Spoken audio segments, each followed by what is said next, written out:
When I got out of the military, I had a hard time translating my military experience into the civilian world. I'll be honest with you, if it wasn't for my wife, I probably would have been that homeless or impoverished vet. But it can be easier with the right support.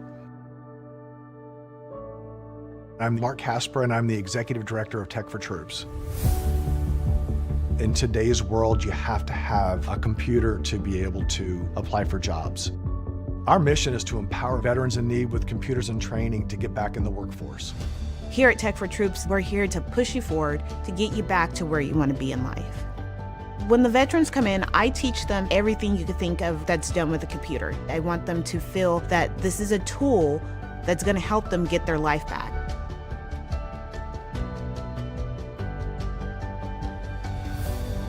I went into a kind of a deep depression. Eventually, I lost my job and I was out on the street. The computer was able to connect me to the web, and I was able to start putting resumes out. And you have to have these small building blocks to get from point A to point B. I'm not worried about employment anymore. The need is great, and we want to be able to support our veterans across the nation.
All right, folks, good evening and welcome to the IWM Broadcast Network of the Tech4Troops Bristol 300. I'm Rick Souza here with John DeRutris with the broadcasting team to bring you this race. And tonight, you've got something special.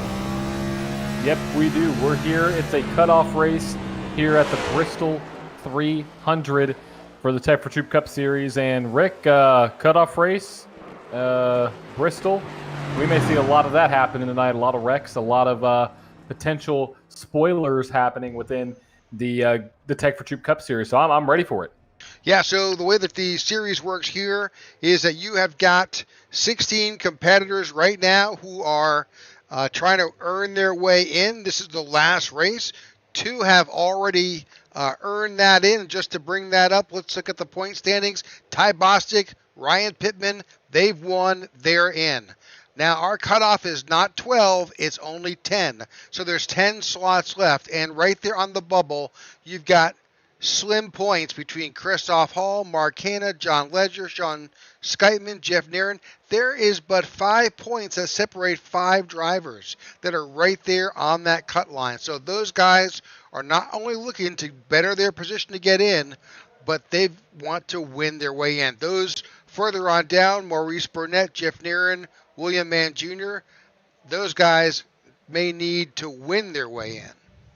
Yeah, I mean, and even looking at, 3rd through 10th, I mean, there's only 17 points separating those spots. I mean, it's a tight field, and with close to 30 entries, Rick, if somebody has a bad day, like a Van Scoyk or a Barletta or a Bullard, that could open up the door. They could be out of it because of how close this point battle is going into this race. So it's going to be very important to keep your car clean and make sure that you are on top at the end of the day here.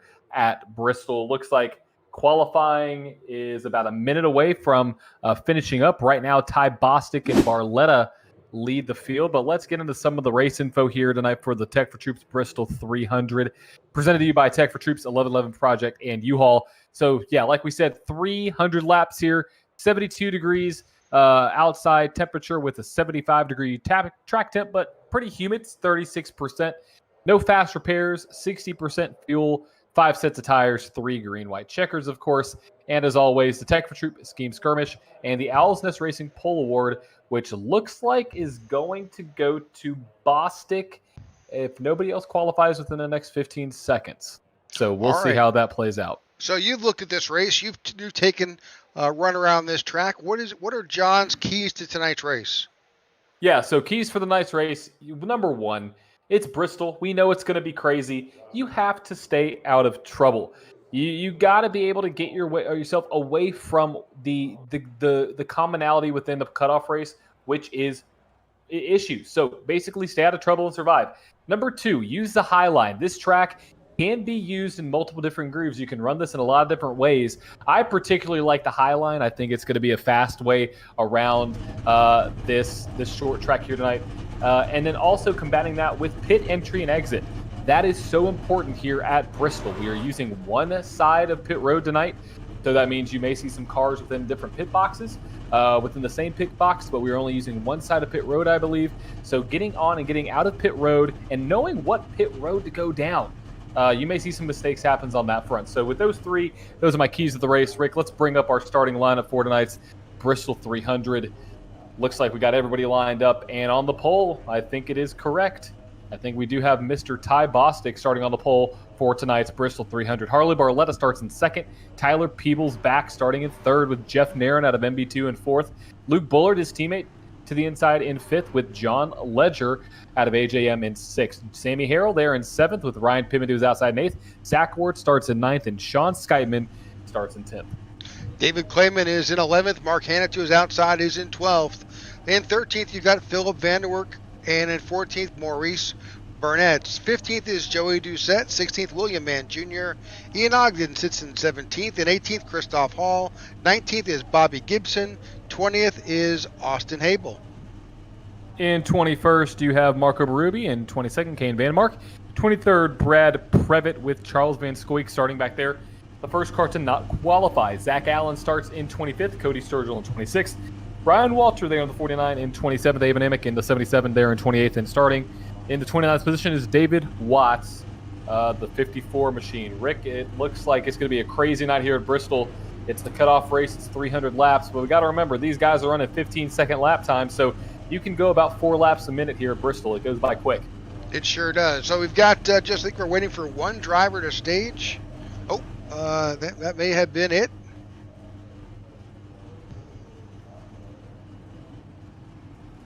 So yes, 300 laps here. Looks like we've got some, Ty Bostic may have a connection issue. He seems to be blinking a bit, pretty solidly, unfortunately. Yeah, that could be something that drops into the back fairly quick here, depending on how race control wants to handle the issue. Seems to be kind of settled out, but still something to pay attention to. So Ty Bostic is your Owl's Nest Racing Pole Award winner with tonight's pole. Congrats to him. He looks to have a good start here tonight. Obviously, he is poised to have a good finish for MB2. MB2 guys are strong. You see Jeff Nairn there and Bullard there starting in first, fourth, and in fifth. So got a lot of strong cars out here tonight. And Rick, I'm excited for a 300 lap affair. Now, it looks like the laps are counting. Do you see that same thing on your side? It looks like it says 2 of 300 at the top left-hand corner. Do you see that? I do. Yeah, I'm not sure just that number's coming right from iRacing. We'll just have to play it by ear, see what happens. We will, but pace car's off. Green flag is out for the last race of the round of 16 here for the Tech4Troops Cup Series. Here they go into turn 1. I think it corrected itself, John. We're back to lap 1 in the lap counter, so absolutely. Good. We're going to kind of take a roll back to the field here, just kind of see This is their first lap here at Bristol, these guys as a group, and it is a full field here with nearly 30 drivers out here competing. Full field means a lot of potential error with guys. You know, this is a track where you have to listen to your spotter. You have to see what's going on, and if you don't, you're going to be poised to yourself in a sticky situation. So, as of right now, everybody keeping themselves clean. We're already 3 laps into this event, so we'll see what happens. Looks like Barletta is out front. Oh, Peebles hit the wall. Very easy to do here, especially on fresh tires. Kane Vandermark also may have had an incident. He crashed and just jumped to the pits. So he is got some time to burn through towing. Charles Van Scoik is also into the pits. Yeah, he is in the pits, 6 laps down, but I believe he's going to try to get some points out of this. Not sure how. As the 17 of David Clayman is now to the outside of the 45, as well as William Mann Jr. to the outside of the 7. Got a battle going on right here for about 10th place on back. Got a wad of cars all battling within here. There's the 45 machine of Mark Handy, of the 08 of Ryan Pitt and David Clayman there. And that high line is really working for David. He can get that run really well off the corner. And it seems to be somewhat stable. You know, that's the thing with the high line. You may get so much throttle underneath the car that your car may become a little bit unstable, but it looks like the high line's doing fairly well. The key is to be able to maintain that and hit your marks. That was Ryan Pittman that tagged the wall there right in front of the 17.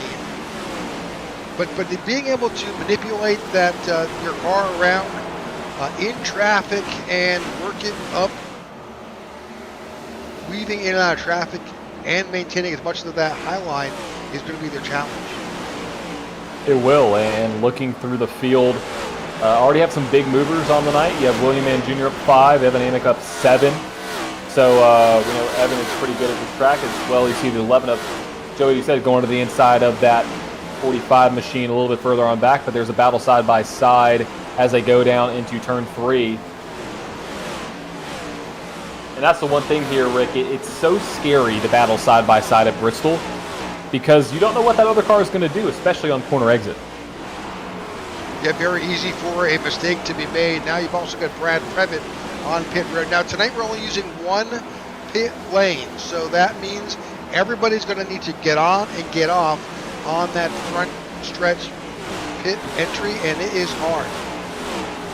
It's going to be an interesting sight to see. That's all I'm going to say. It'll be probably some chaos down there, but it's just the way that it is set up as a session. So right now, we're already 14 laps into this 300-lap affair here, 15 laps in, and Harley Barletta has run the fastest lap at a 14.548 with Jeff Nairn on his tail. Yes, they've checked. Well, for Bristol, they've checked out. They've got over maybe 2.25 second lead over third place of John Ledger and Luke Bullard. So they're definitely putting some distance between them and coming on potentially up to lap traffic fairly quickly. Yeah, so that's the thing. Bristol is small. You're running basically 15-second lap times. So if they're ahead of the guys behind them by 2 seconds, that's basically, you know, a seventh of the track that they have already cleared on the field. And right now, the driver that's in risk of potentially getting lapped is you have David Watts, Zach Allen, Ryan Walter back there, 11 and a half, and 12.3 seconds back there. So you're risking it all. Ty Bostic looks like he is now on pit road. He's been on pit road the last 2 laps. That's not what Ty needed. So that's going to be upsetting for Ty. Brad Previtt as well, still on pit road. Kane Vanmark still on pit road. But look at the track map, Rick. It looks like everybody is just spread out here, and that's typical to see at Bristol. Absolutely. So let's jump into, I guess we could ride along with Jeff Nairn here.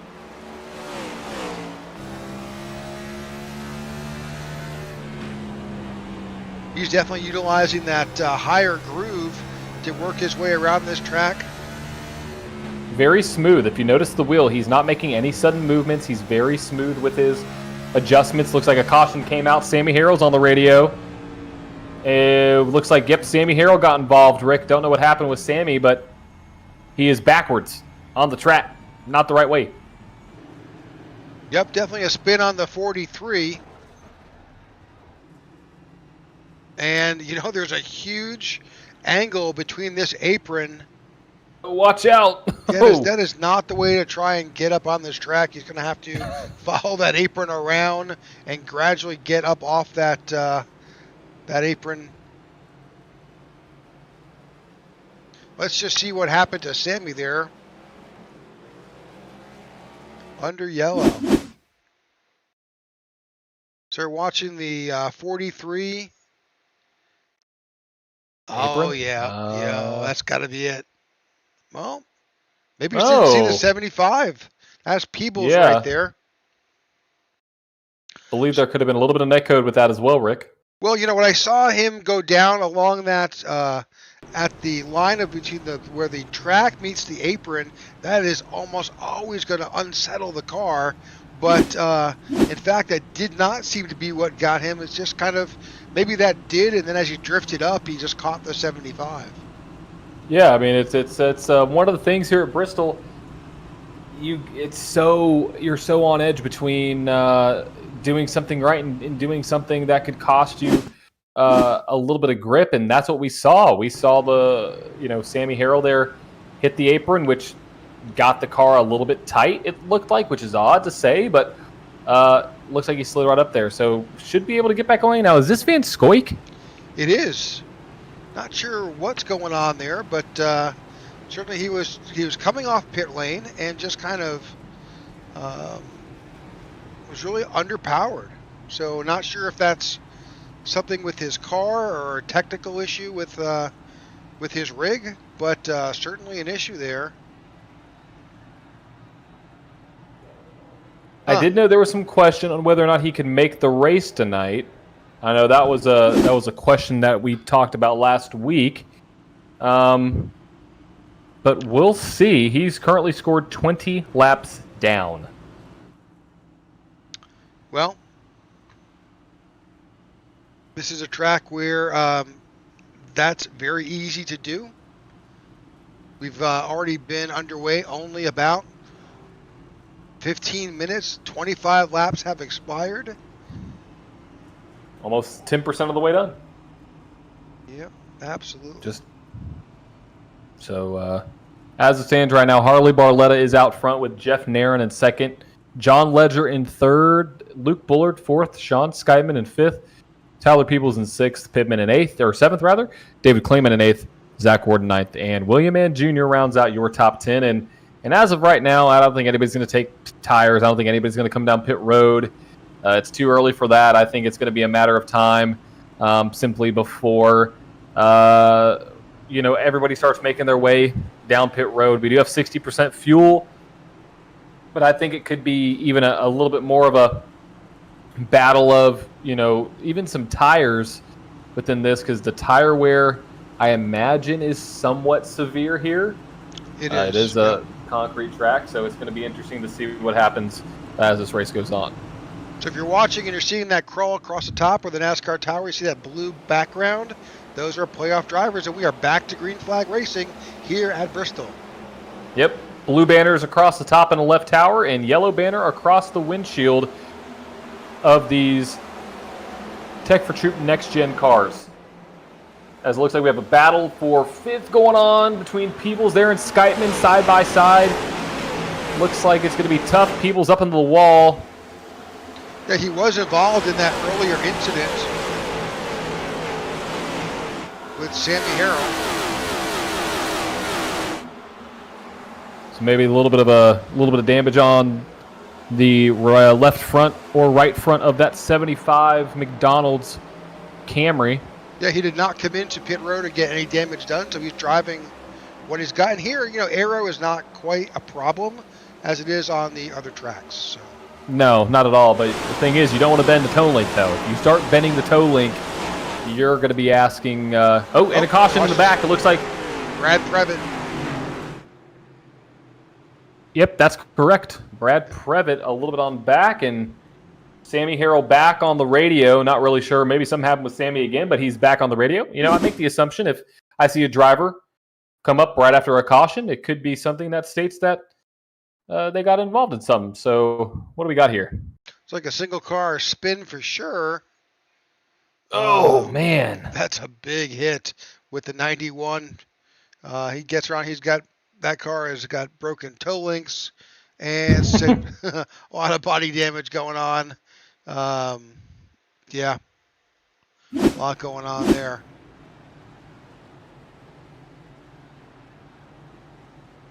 And that's the thing here, Rick. You get loose out of a corner. You don't have a runoff area. You got a wall to your inside. You got a wall to your outside. You know, it's not like you have any grass. It's not like you have an infield. You have nowhere to go, and it's definitely tough to race. That's a beautiful number 2 scheme. Looks like a Jack Daniels. I think, yeah, Jack Daniels. I may be wrong, but I think that is going to be Sheldon Creed's number 2 car for Bristol. I may be entirely false on that, but I know Sheldon Creed's running a very specific scheme this weekend at Bristol. So cool scheme there for the number 2 of Van Mark. All right, so we thank you for tuning in to the IWM broadcast of the Tech4Troops Cup Series, brought to you by Tech4Troops, the 1111 Project, and U-Haul. As we said earlier, this is the last race of our round of 16, and it's a cut race. So 6 drivers will be eliminated from the playoffs.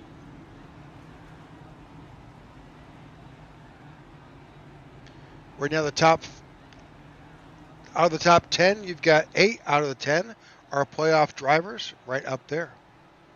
Yep, and looking back at some of the playoff standings right now, taking a look at where these drivers stand, Mark Hanna is the first driver out. He is currently sitting in 25th, not the race that he wanted. Ty Boston, he's got to win, so he's good to go. So does Ryan Pittman, so he's locked into the next round. But looking at John Ledger up in 3rd, he needs 3 points to make it into the next round and finish ahead of Christoph Hall and Mark Hanna. He is doing that today. Sean Skytman, same thing. He's up there in 5th. He is also 3 points back. He's in the playoffs as well at this current moment. Jeff Nairn, same situation for him.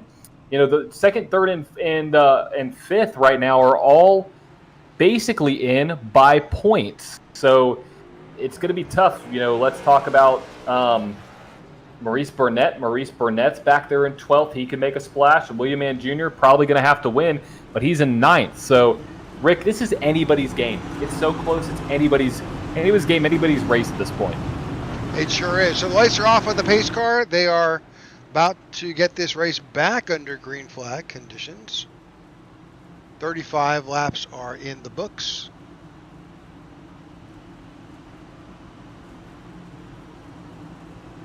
Harley Barletta and Jeff Nairn, they're now split apart, top and bottom here. And if I had a lane choice, I'm picking the top, but we don't do that. I'll pick the top too. No, but let's see if Barletta can get a jump. He does. Huge jump. Yep, that's exactly what you need. That is exactly what you need if you're the 81 machine, because that's going to leave you all the track you need to do whatever you want out of turn 2. And look who's now in 3rd. Luke Bullard, your season opener win there. He won the season opener here in the Tech4Troops Cup Series. He's all the way up to 3rd, looking to make his splash into playoffs. And his teammate Jeff Nairn right there needing a good day.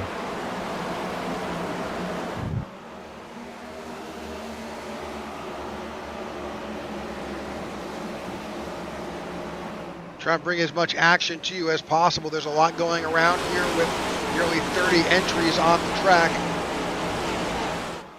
Definitely a lot of battling for position on these restarts, especially as drivers try to make their way back up to the higher line to get around here. You're watching the 17 of David Clayman try to work his way around. He's now up 5 spots to 6th. Oh, that's 7 beneath him. That's Zach Ward. Little loose. He's running that low line and easy to get wound up. A little bit farther back, it's the 11 of Joey Doucette. Joey's got the 21 of Ian Ogden behind him, and the 88 of Maurice Burnett.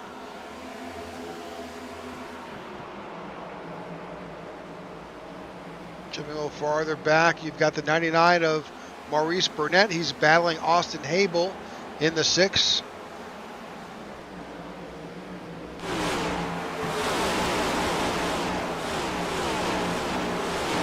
Man, these paint schemes just really pop here at night at Bristol. You got to love it. I mean, it's one of my favorite tracks to go to. It's one of my favorite tracks to race at, and I cannot wait to see how this race unfolds here as we go through. Got a car on the apron. And we're wrecking 43. Sammy Harrell involved. No caution. Zachary Allen. They kept it together. They've got that's the 22 of Ty Bostic, still struggling with that connection issue. No yellow. Yeah, he's 9 laps down, Rick. He's obviously out of contention, but still good to see him out there getting a little bit of points. Every point matters. And looking a little bit further on back, the 77, Evan Amick making his way up through the field. Yeah, Evan's up 10 spots now, up to 18th. Yeah, so is Ryan Walter right in front of him. Those are the biggest movers of the race. Awesome to see that. A little loose out of Evan. Well, there's the broadcaster's curse. Happens every time. We'll jump back here as they make their way under the 48. In the wall a little bit there. That's David Watts.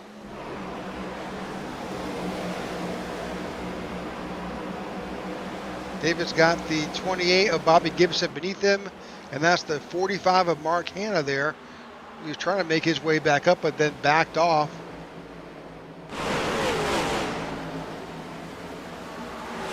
Here comes Mark Hanna to the inside of the 54, possibly. Maybe a little bit of contact being made. Yeah, these guys are, they're back in the pack, but they are battling for each position. They're all in the lead lap, so everything counts. Definitely a little loose. Two tag the wall. 45 a little loose. But with 50 laps on these tires, on this surface, it's got to be a little sketchy. Just a little bit. You're going to lose the grip in those right sides, and you're not going to have enough. You're not going to have enough drive off. I mean, we're already looking at 15.1s. We're already in the upper 15s right now. The back of the field, 15.5s, where we started off running 14.6s, 14.7s. So the fall off is there, and we're seeing it now. Going back to the leader, looks like Luke Bullard is making his way up there, trying to battle for another win here to lock himself into the round of 10. Oh, yellow flag and is a caution. Out. Ryan Pittman may have been involved. Oh, yeah, a couple cars involved. Ryan Pittman, David Watts. Got Marco Berube on the microphone. Not really sure what's being said. I can't hear him, but... Whoa, that's not good. Three wide, Bristol. David Clayman, the 11 and the 8 all together. 8 spins, goes up into the 6 of Austin Habel.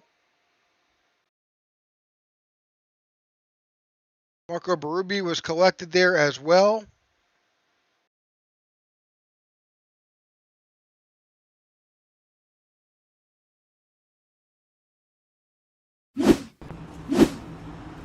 Nothing you could really do. Nope. Easy to make a mistake. David Watts was involved. A number of drivers were caught up in that, but when you're in a group and someone spins there to the inside, there's no place to go. So it looks like the leaders are coming in. This is Harley Barletta, Bullard, Nairn, Ledger, Peebles, Ward, Skytman. Man, the entire field is making their way down pit road. Luke Bullard is not on pit road, though. Luke Bullard is the only driver who's not on pit road besides him and Cody Sturgill. You are correct. They stayed out. And now pit road it's a long way around. So this is what I'm curious about, Rick. Are we going to have double pit stops? As in multiple cars in the same box? Or are we going to have all 29 cars pitting in the same? You know what I'm trying to say? Yeah. I don't know. I don't see any doubles yet. Nope. I see some 45. Quick exits off of pit road. What a jump by Mark Hanna, though, in that 45.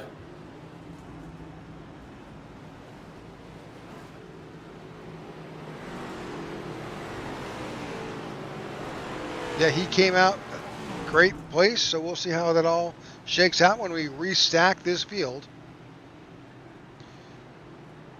All right, we're going to take a quick commercial break. We'll be right back. Thanks for tuning in to the IWM Broadcast Network. Are you looking for a way to safely and securely dispose of your old electronic devices? Why not donate them to Tech4Troops? Tech4Troops is a 501c3 nonprofit dedicated to bridging the technology gap for in-need veterans and their families. The donation process is quick and easy. Simply go to tech4troops.org and click on the donate link at the top right-hand side of the page. Scroll down to access the Give Back Box link. To create your shipping label, click Add to Cart and complete the checkout process. The shipping label is good for up to 50 pounds. You can recycle most standard shipping boxes to send in your devices. Oh, don't forget the power cords. Give new life to your old technology by responsibly recycling with Tech4Troops. Help save the environment and support a veteran. All right, welcome back to the Tech4Troops Cup Series here at Bristol for the Bristol 300. This is a cutoff race here, and we are seeing these drivers aggressively go after this. Those that need a win are looking to get that win. They definitely are, and it's going to happen. You're going to see guys aggressive as Harley Barletta's back on pit road. Not really sure what happened with Harley there, but he is back on pit road, Rick, as the field's about to go green. What happened with Barletta? Big jump by the three of Bullard. Bullard's your leader, but up to his inside, Cody Sturgill. That's 64. Now, these guys did not pit, so everybody behind them did. They've got fresher tires, and they are going to run these guys down. Yeah, a lot of different storylines forming. Guys out front did not pit, but the guys out back did. Harley Barletta is now off of pit road. There's going to be multiple laps down as we got the leaders battling side by side and a very hungry Jeff Nairn trying to get around his teammate, as it should be, this may be very dangerous, Rick, with guys on older tires. Yeah, trying to get around. With Harley Barletta, it takes a full minute, 58 to over a minute to get on and off of pit road. That's 4 laps under green flag conditions. Yep, and he is only 1 lap down, but he's right there in front of these guys. It looks like he had some black flags. Not really sure what the black flag was for, but it looks like he got that straightened up, and he is the first car a lap down as Jeff Nairn is on his tail, and 3 of Bullard and the 64 of Sturgill, they're just going to drop way to the back. We just don't have the tires to be able to hang with these guys. Nope, it's just falling off quickly. Well, it took the opportunity to lead a lap, though, so.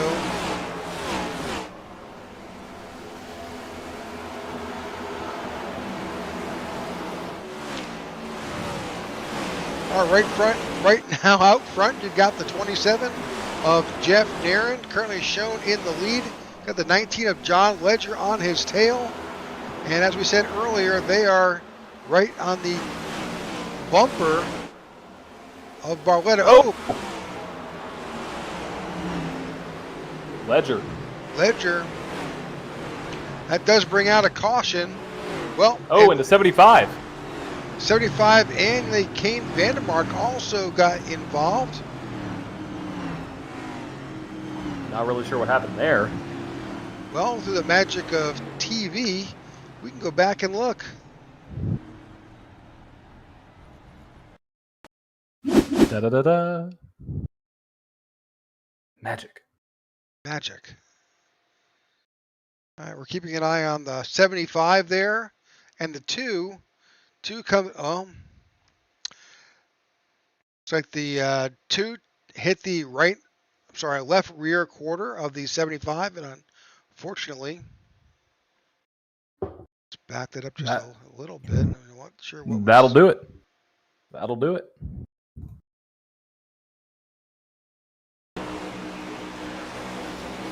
Yeah, that's just a miscalculation on the driver's part. Well, so you've got Cody Sturgill in. He did not come in last time. Sammy Harrell is in. John Ledger. Luke Bullard is still on the track. Luke Bullard is still on the track, and I don't really understand unless we are seeing what we saw at Kentucky at Kansas. Wow. We saw at Kansas this past weekend of the Cup Series where you saw some teams taking tires when other teams weren't, and vice versa. So you may see Bullard just trying to hold out, trying to say, hey, I'm going to keep my track position as much as I can. There's going to be a lot of cautions. I'm going to bank on that. I'm going to keep a set of tires in the pits, and he's one to the good right now. So he may be saving a set of tires. Good possibility. So we did get a message from Charles Van Squink. He's actually in Atlanta for business, and he was turning laps on his laptop. And just got in the field, made the entry, and did his best. Hey, sometimes a mouse and keyboard can be your best friend when you're in a playoff cutoff situation like that. So shout out to you, Mr. Van Scoik, for your commitment. Gotta love it. Gotta love it. I've tried to race on with a mouse and the keyboard, Rick. It's not fun. It is not fun at all. Unless he brought his rig or his setup. He could have brought a setup. Maybe not. Never know. What we do know is this is our fourth caution. 70 laps are in the books. They are ticking away here at Bristol. We appreciate all of you who have tuned in tonight. It's been a good one, and some more updates. It looks like Sean Skytman has disconnected. That is not what Sean needed. Sean needed a good finish here to make it into the playoffs, Rick, and it looks like he is not a part of this race anymore. Not sure what happened with Sean there, but that's where we stand. All right, so lights are off on the pace car. We'll get right back to racing momentarily as the field begins to form back up. 72 laps as they cross the start-finish in a moment.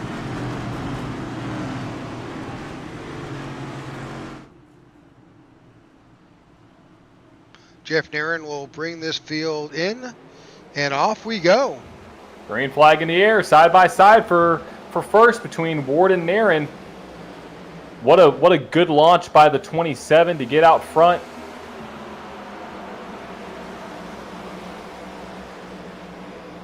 And there's the 3 on old tires, just trying to survive.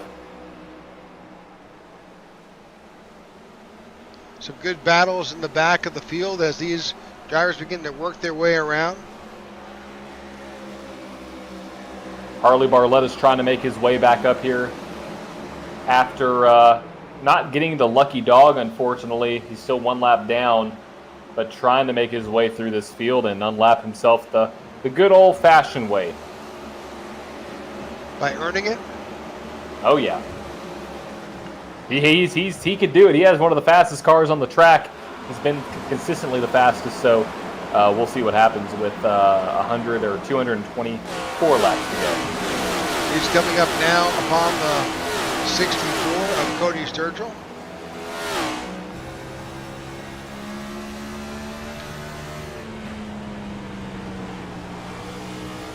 So 77 Evan Amick on the outside. He has got the run. He is definitely faster. And he is getting under these guys. He's running that low line, but he's just driving away from them. Up back at the front, you've got the 11 of Joey Doucette sitting in third. He's up 12 spots. William Mann Jr. behind him, up 12 spots. Ian Ogden, up 12 spots. And Marco Berube sitting in 8th. He's up 13 spots, 14 spots. A lot of big movers. Love to see it. Marco's having a great night.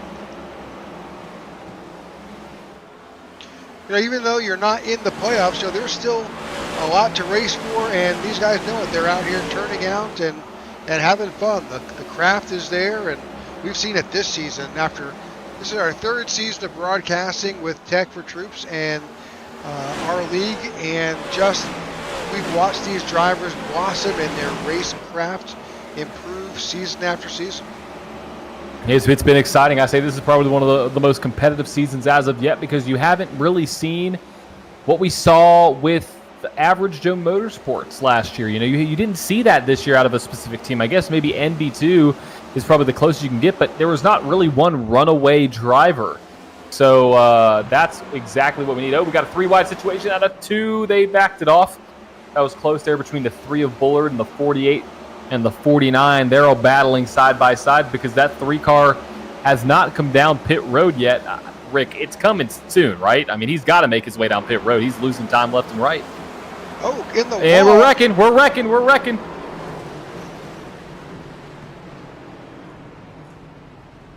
43 involved.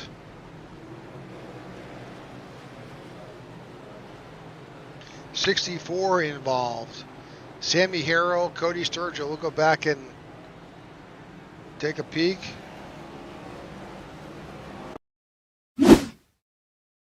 We're behind the 64 of Cody Sturgill.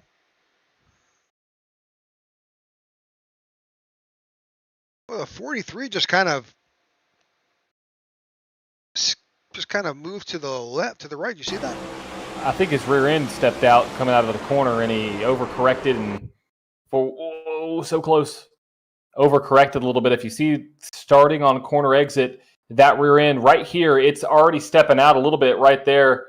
He tries to correct it the right way, and then next thing you know, you're going into the 64. Well, that's John Ledger right there behind them. He gets by barely. Oh, just a tiny tap. But Evan Amick, unfortunately, gets involved there with the 64.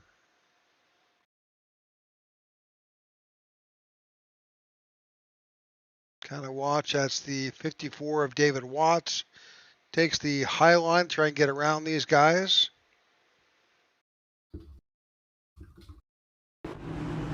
So you said, when is Luke Bullard going to come in? Apparently it's lap 87. Almost a third of the way through the race. Interesting move because the guys up front didn't come down pit road, but he did. I understand what he's doing. I like it, but it's very gutsy because, Rick, this puts him right into the wasp's nest. He's going to be right there at the back of the pack where we've seen a majority of these accidents happen. So very high risk with a very high reward if it works out. Yeah, so if you haven't quite figured it out, what we're assuming here is that he is trying to take one less pit stop to close out this race. But, of course, we've had 5 cautions so far, so you're gambling that the rest of the race is going to wind up going.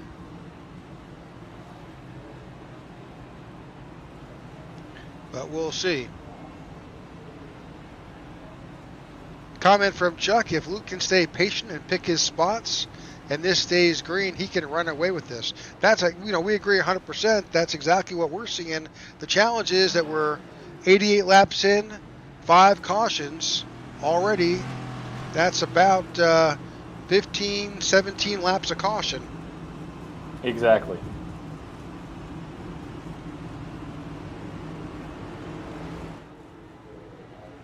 All right, but good stories now up front. You've got Jeff Nairn, Zach Ward, Joey Doucette, William Mann Jr., Ian Ogden. There's a collection right there of average motorsports drivers. Joey Doucette, William Mann Jr., Ian Ogden, right there in 3, 4, and 5. Then you've got David Clayman and Marco Berube, Christoph Hall, Maurice Burnett, Zach Allen. That's your top 10.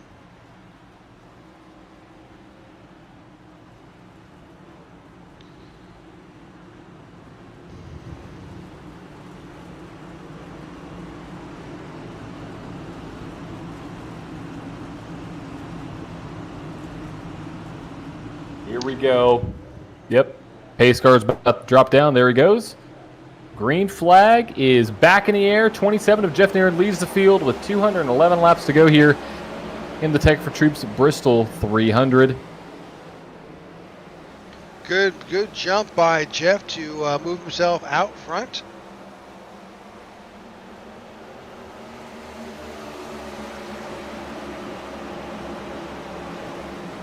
Definitely a battle going on behind him. Joey Doucette moves up to second, gets around Jeff and Zach Ward. And I'm going to be paying attention to that 3 car of Luke Bullard up to 13th. What he's going to be able to do on those fresh set of tires. Also, Harley Barletta is back on the lead lap. So watch out for that 81. He's already up to 14th. Yeah, he's right there on the heels of that 3, figuratively, when it comes to pit stops.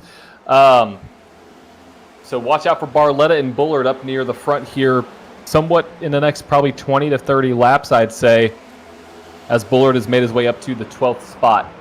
So I'm watching the 7 of Zach Ward continue to take a bite out of this track. He aggressively goes down and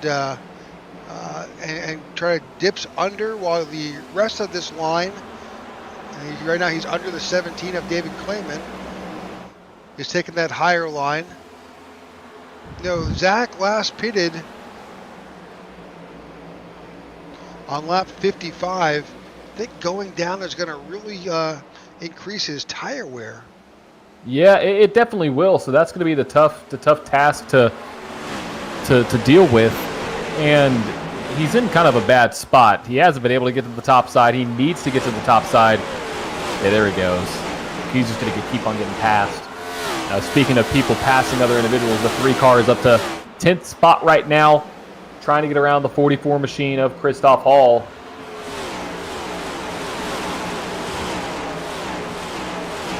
They've also got the 88, I think, of Maurice Burnett that's out there in front. They're both trying to weave their way through. I mean, just look how much speed that 3 car has on corner entry and exit. You're going to see it right here, too, with the 88. On the bottom side, that 3 car is just able to wrap that top and go around. That's what fresh tires can do for you compared to older tires. Yeah, so he doesn't have to be totally patient here. He could just let the track come to him with these fresh tires and just work his way out, because he's got 30 laps to the good on this fresh set of tires. Yeah, and I've been watching him. He hasn't really made any aggressive moves. He's just kind of kept his line, and everybody else just moves down for him. So we'll see if the 7 tries to block, or the 99 tries to block here. He's in a terrible predicament right now, because he's got the 99 who is pressuring him a little bit, but the 7's in front. We saw the 7 kind of work his way backwards from taking that low line around the track, and now he's protecting his position. He is. Looks like we had... Go ahead. I was going to say, Luke was looking at that high line, but then chose to now try to dip beneath the 7. Yeah, the 7's definitely taken away the 3's line there, but obviously it's all fair game. They're battling for the 6th spot, 17 up in the wall, but it's all fair game here. You see a good exit out of the 17 machine right in front of him, going now to the bottom side of the 29 of Clayman. Here comes the 3 to the bottom side of the 7. Oh, this could get hairy.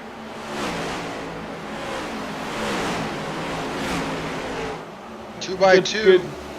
Yeah, that was a close call for Bullard. Bullard wanted to go to the inside of the 17, but knew better to not make it 3 wide coming out of the corner. He's just kind of stuck. Yeah, the 17's also taking a very aggressive stance as well, trying to go down and maybe block the 3 from getting around, but Luke's got to get around the 17 if he's not making any headway. You've got the 7 right on the bumper of the 29. That's William Mann Jr. there on that high line. And look what's happening. It's going to bring the 99, the 88, the 44, the 24 into this mix. This is what happened before with the previous caution. All these guys got wadded up, and next thing you know, you got cars wrecking. So someone's going to have to break away here from this pack. Oh, contact. Oh, there it is. There it is. 29 to the bottom side. No caution yet. Caution did not come out. He got moved. We knew it was going to happen. I was right on that there, Rick. I mean, it just smelled like disaster.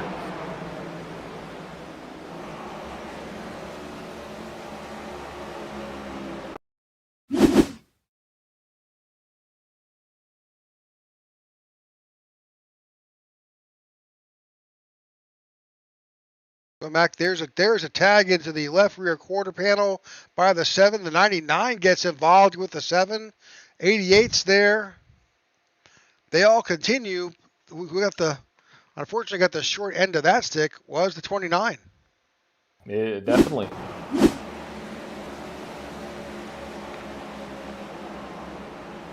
Well, that's what the 3 needed. He is now in 4th place. Yep, 3.96 seconds back from first place of Jeff Nairn, his teammate. We'll see how long that lasts as that gap slowly closes inch by inch. So Nairn has got, Joey Doucette right there.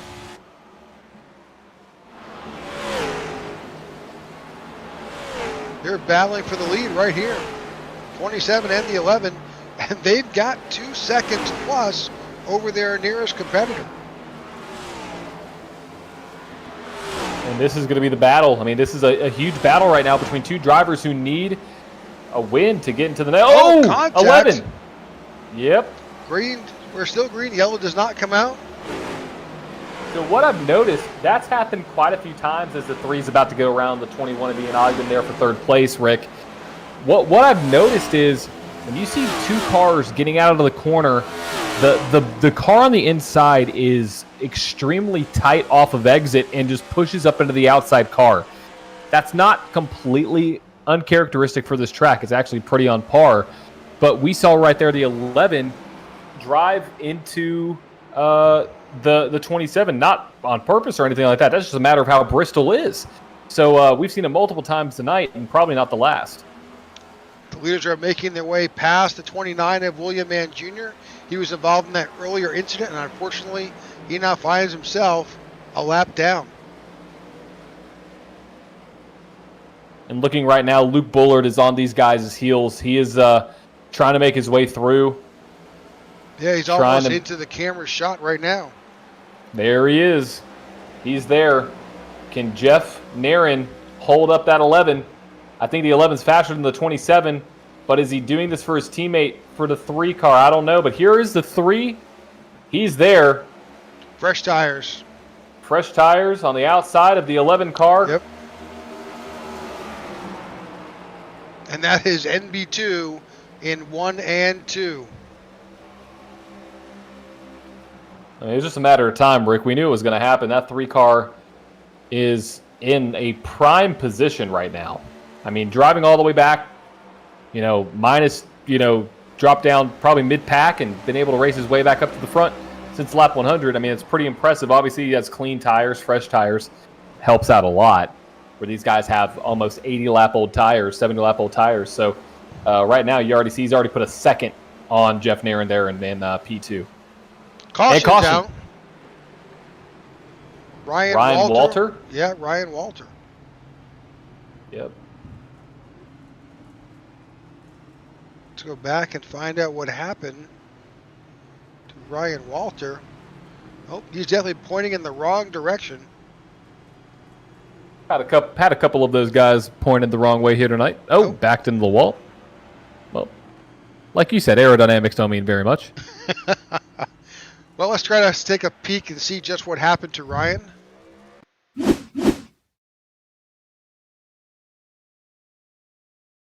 Very easy to do. You're flirting with that apron. Oh.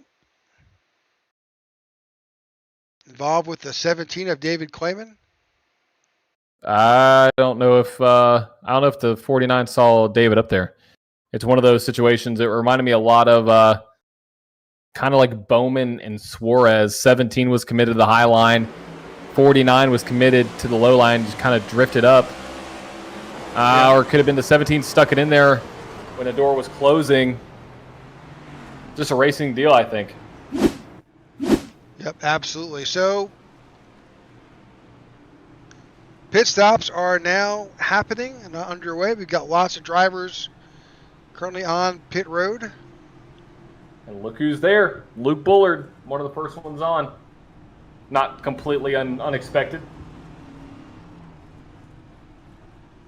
Well, 175 laps to go. 126 laps in the books of this 300-mile event. We thank you for tuning in to the IWM Broadcast Network here for the Tech4Troops Bristol 300. this race and this series brought to you by Tech4Troops. If you get a chance, visit their website on the web at tech4troops.org. Tech 4, not the number 4, but the all spelled out F-O-R, and just see what they do. They're a fabulous organization that helps out our veterans with technology and training and gets them into the workforce. So reach out to Tech4Troops, especially if you've got an interest in what they do and want to help.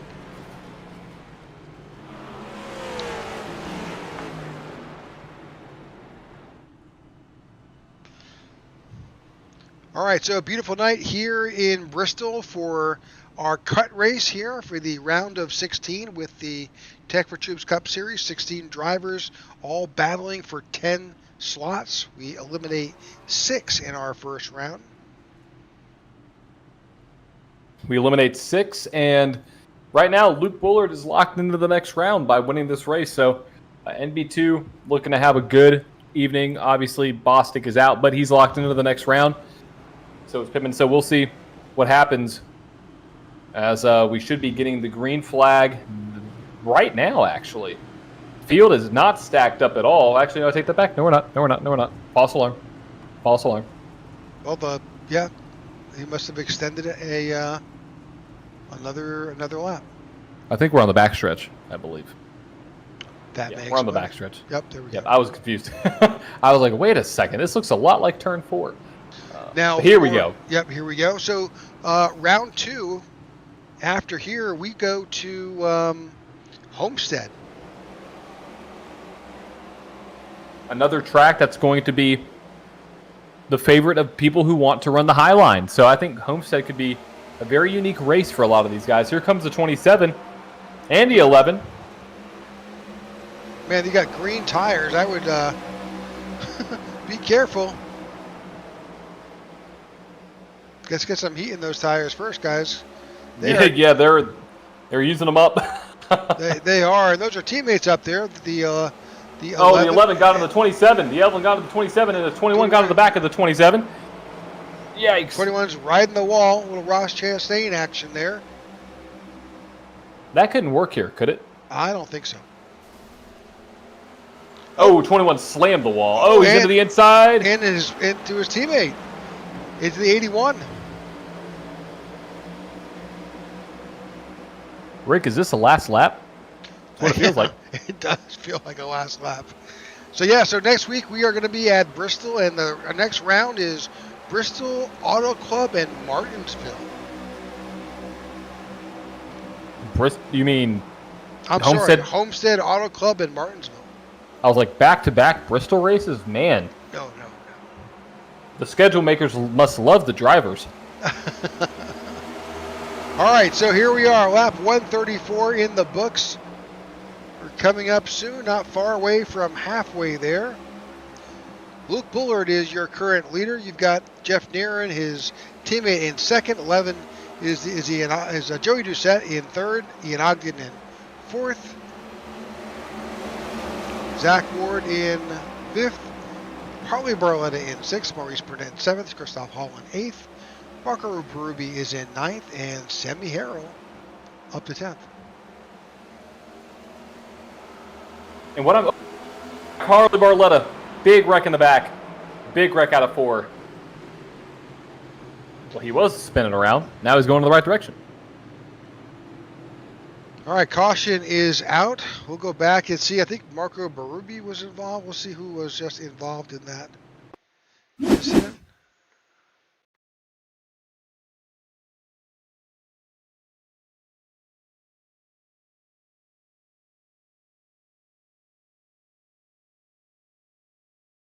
Oh. Let's back that up since we finally figured out where the spot was. Looks like he was tagged by the 88 in that left rear. Well, he's loose. But he's loose, yeah. Yeah. He was not helped by the 88. Not at all.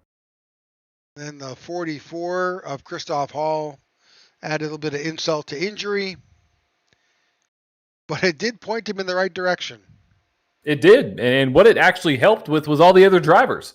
It looked like a much bigger wreck when you see a guy spinning out of 4 and a whole field behind him, but thankfully only a couple cars involved. All right, John Ledger is on pit road. Cody Sturgill is on pit road. You've got Tyler Peebles, and I think Bobby Gibbs is there for an extended period of time.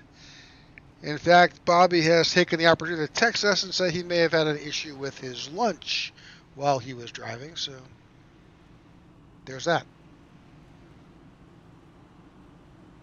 I'm curious, Bobby, what was your lunch? Apparently it's a hot dog. Oh, man. Hope the hot dog didn't fall. Actually, he said the reason he hit the wall was because he dropped his hot dog. So, yeah. Oh, man. Yep, there you go. It's a tragic situation when you're racing and you drop your hot dog. It must be.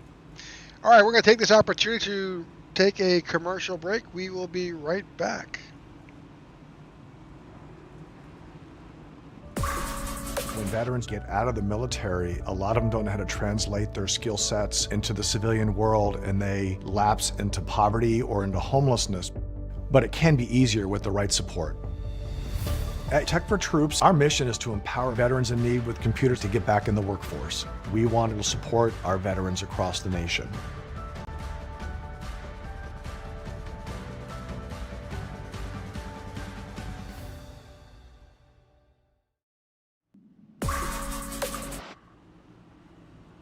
Welcome back to the Tech4Troops Cup Series here tonight at Bristol in Bristol, Tennessee. It's for our Tech4Troops Bristol 300 here in the broadcast booth with my partner John DeRudris with the IWM Broadcast Network, bringing it to you live.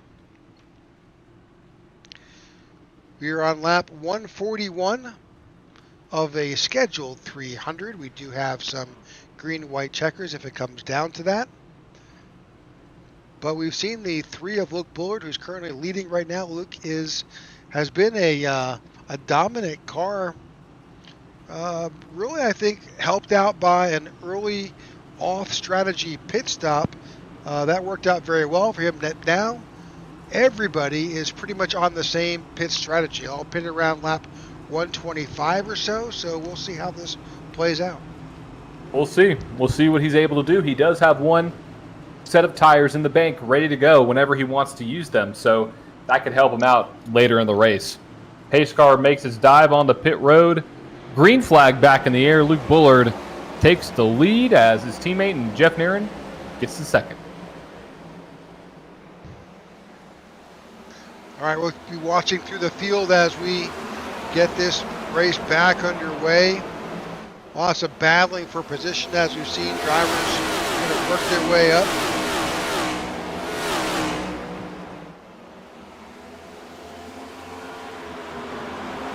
Big move by Ryan Pittman. That was close. That was very close. Yep.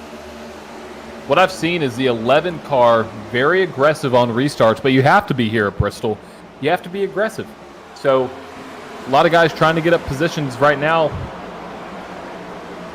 on the guys in front of them. So we've got 16 cars currently on the lead lap. Number of drivers who are wrecking right there. That's a caution. Yep, that's the 45 of Mark Hanna involved, and John Ledger. You caught that one live. That was great. Hey, look at that. I mean, that was like on the actual drivers too. Man, we're getting way too good at this. The cameraman needs a raise. Give the truck a raise. All right, so that's the 45. We're kind of looking at the 45 and the 19. That's John Ledger underneath. The 45 gets a little squirrely, and, well, you know, I would, instead of putting that on one or the other, I'm thinking, are they both a little bit at fault here? Let's look at the 19 real quick. 19 had nowhere to go. Yeah, but I think he drifted up. The 45 was sideways. Yeah, watch him in the groove. So look at, he's up into the groove. Well, I feel like the 45 was going to come down either way. Yeah, maybe so. Yep. Unfortunately, a bit of a racing incident again here on the backstretch.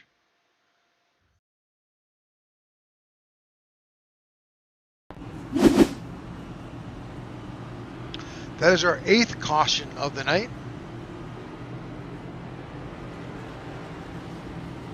Ryan Walter is in. John Ledger is on pit road.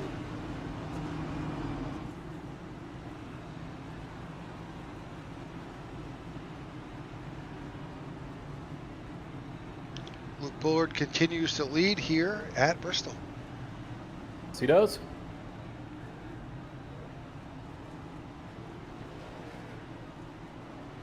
Well, John, you and a number of other guys from the IWM organization are actually going to be at Bristol tomorrow. Is that correct? Yeah, a few of us are going to be up there tomorrow. Everybody should be up there on Friday to catch the Xfinity race and the NASCAR Cup Series playoff race at Bristol Saturday night. So if you're going to be there on Friday or Saturday, come hang out with us. Haven't confirmed specifically where we're going to be yet, but we're going to be camping out, at least some of us Thursday, but everybody on Friday and definitely on Saturday. So it's going to be a fun weekend, going to be an awesome weekend of Cup Series racing. So if you'd like to see where we are, we can obviously get in contact with you. We have the YouTube channel here. Also, obviously, the IWM broadcast network across other social media channels and the Tech4Troops Cup Series on iRacing. So it's going to be a fun weekend, Rick. I think it's going to be a pretty crazy race. That's all I got to say. You got a lot of drivers who need to win. You got a Martin Truex Jr. out of the playoffs right now. This is a race that Kevin Harvick could possibly squeeze his way in. So a lot of storylines to be able to unfold this weekend. So absolutely. And also tomorrow night, if you're looking to watch some more Bristol racing, here on the IWM broadcast, we have the iNASCAR League. It's their cut race, and we'll be back here at Bristol to cover their race tomorrow night. A little bit later, we'll be starting around 8:50 Eastern Standard Time with qualifying just after 9, and we'll be 250 laps here at Bristol. So if you're interested, tune back in here at the IWM network and bring you another race. what could be better? Bristol and cutoff racing on iRacing. Here we go. Green flag back in the air. Luke Bullard and Jeff Neeren lead the field. Here comes the 11, though, to the inside of the 27. We've seen this every time. Can the 11 clear him? Almost. That high line is just so dominant. You can ride it. You can stay up there. The 11 of Doucette's trying everything he can to get around that 27, not being able to do it as the two NB2 guys are out front, followed by two 11-11 guys. Two AJM drivers. Well, they're all on the same strategy, so these guys are all, excellent racers. They've got the same. They both been at the same time around lap 125, so their tires are probably about the same. So it's going to be hard to get around these guys.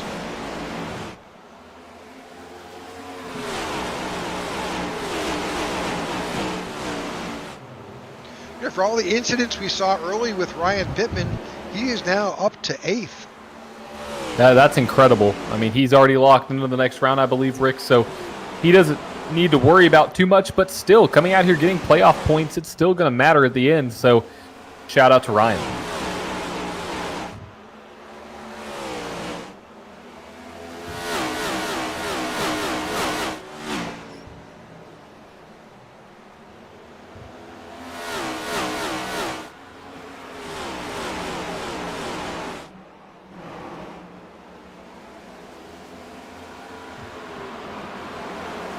All right, let's take a little bit of a walk back through the field here and see if we can get a different shot that allows us some better shots of our other drivers here tonight.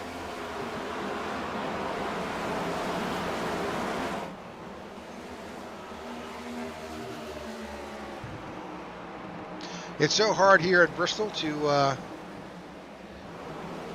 get a shot where you can see everybody and get a feel for how quickly it all happens here. Bristol's just a half mile, and these guys are just able to turn a lap in just under 15 seconds.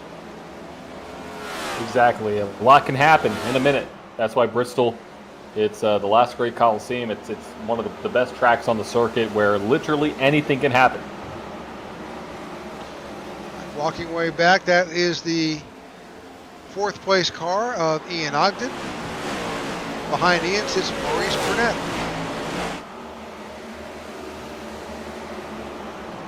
Got the 7 of Zach Ward.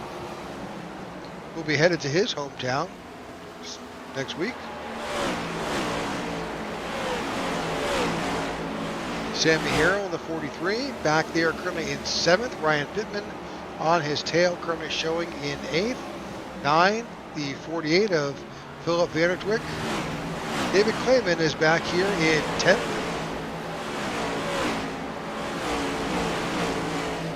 Harley Barletta is now up to 11th. Wow. Christoph Hall is there in 12th. Ryan Walter is in 13th. Behind Ryan, we got John Ledger. And then in 15th, Cody Sturgill. I think after that, everybody is a lap down. Zach Allen is in the pits. Blue Man Jr. Mark Hanna on the track. Tyler Peebles. I believe Mark had a little bit of an issue there. Not really sure what happened, but yeah, I showed Zach Allen may have had something that happened to Zach.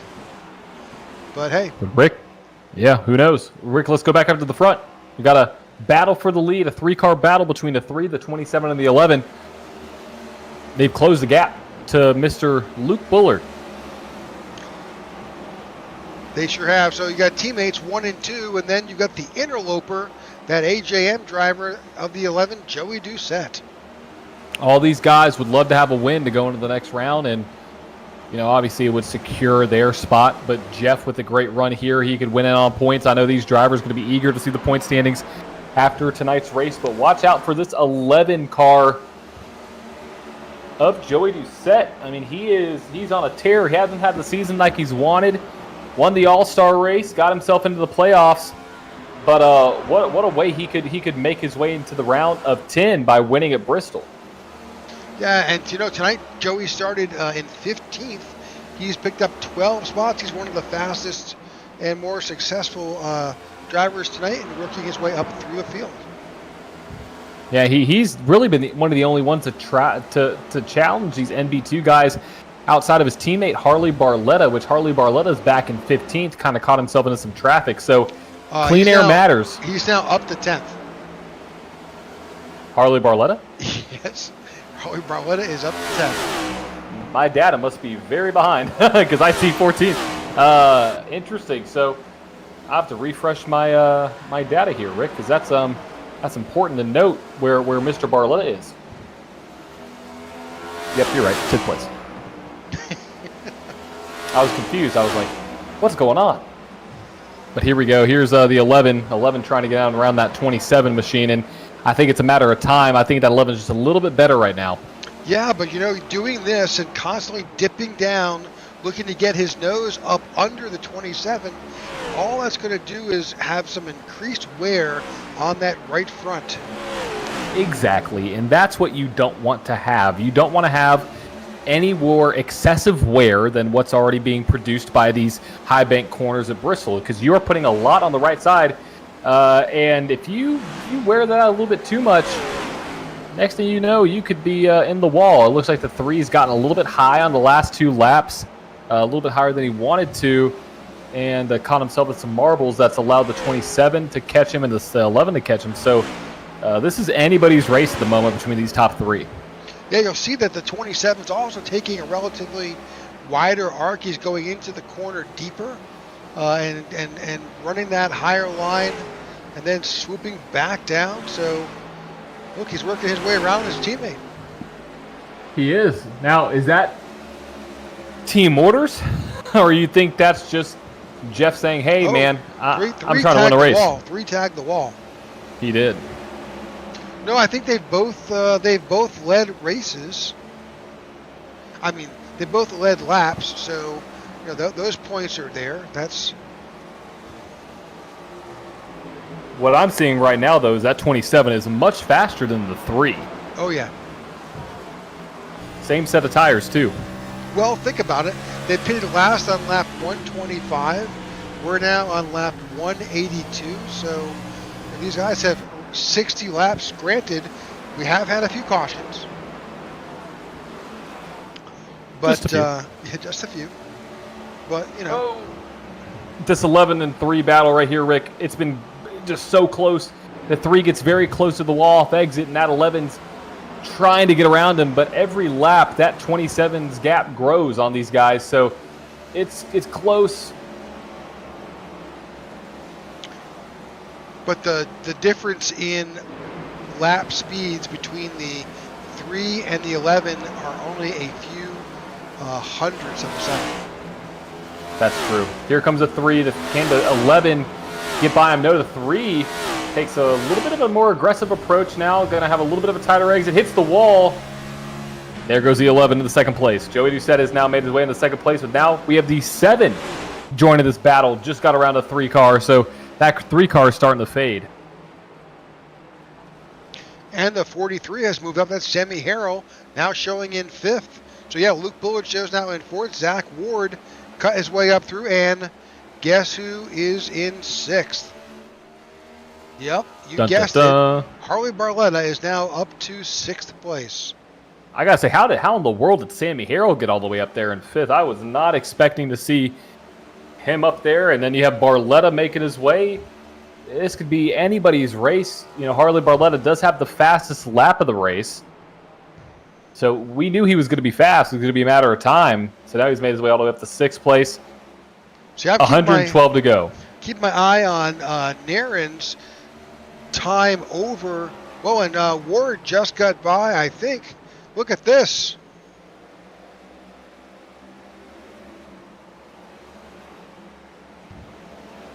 This is a battle here.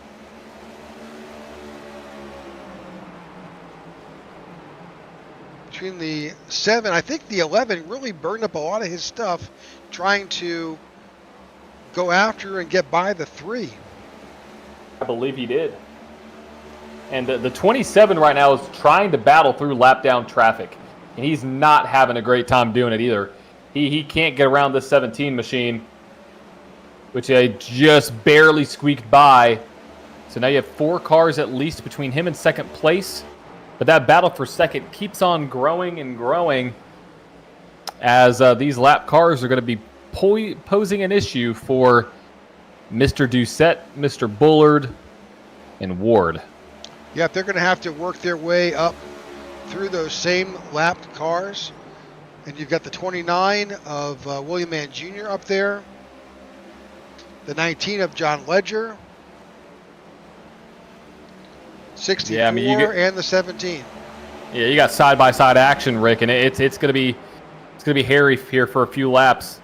All these guys battling to. Now David Clayman, he is actually on the tail end of the lead lap. So look at this. This is a recipe for disaster. You got lap down cars. There's contact with the 43 and the 11. Doors, the 64 just got split between the 43 and the 17. Jeez. That's one of the rare times where you'll see 3 wide work here at Bristol. As long as they wind up all pointing in the same direction. 81 under the 17. The other 64 tried to get back through. Almost have the bumper of the 17.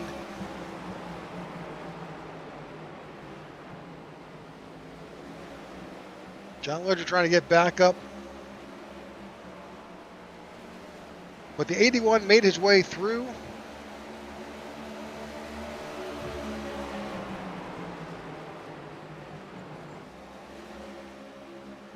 So now you've got Zach Ward. He's got the 29 and the 8 in front of him.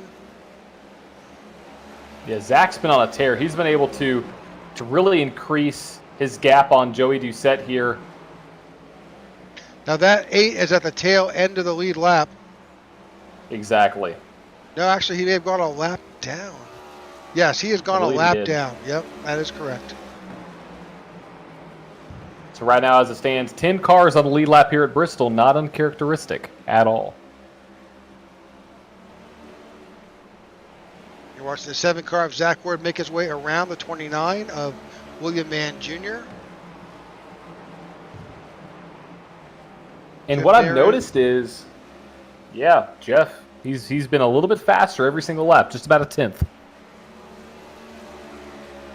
As the race, we'll bring up the current track map positions.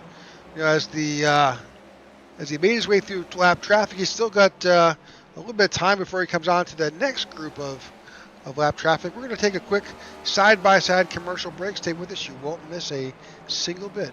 And thank you for watching the IWM Broadcast Network.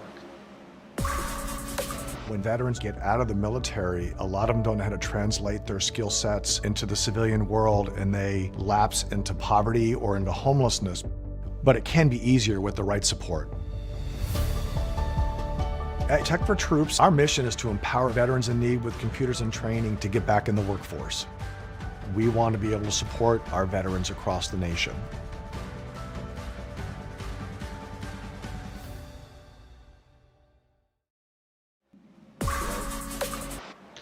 All right, welcome back to the IWM Broadcast Network, brought to you by Tech4Troops, 1111 Project, and U-Haul. We are on lap 206 of 300 laps. You're watching Jeff Nairn here with NB2 Motorsports out in front and working his way up through lap traffic.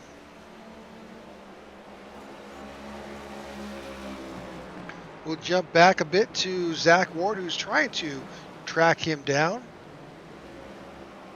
Zach also worked his way through lap traffic, and then as we pick our way back through the top 10, you'll see that they're all just kind of spread out. So back here, Sammy Harrell in the 43 sits in third. He's back there with Harley Barletta. Harley now moves up to third. It's a good matter of time. Well, you know, if you've been watching us and listening to our broadcast, we've been focusing on the fact that Harley Barletta had an earlier unexpected pit stop, was able to had a black flag. Didn't we have a black flag early on? Yeah, some penalty that he had to come down pit road and serve a penalty for. And his battle back through all these cautions, 8 cautions so far, has gotten back up now, is sitting in third place with 211 laps in the books and 90 to go.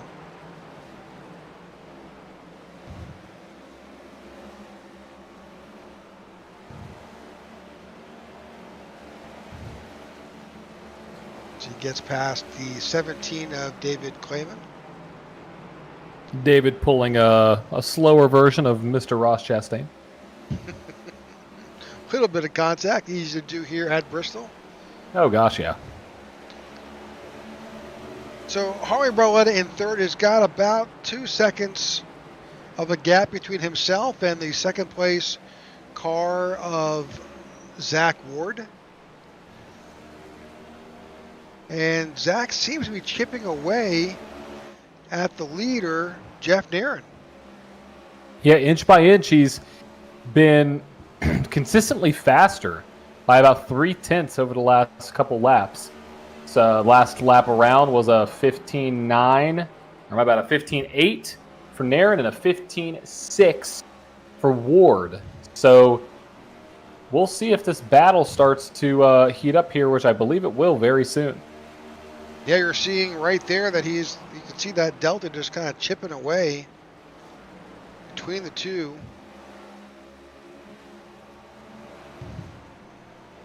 And now they're in the same frame.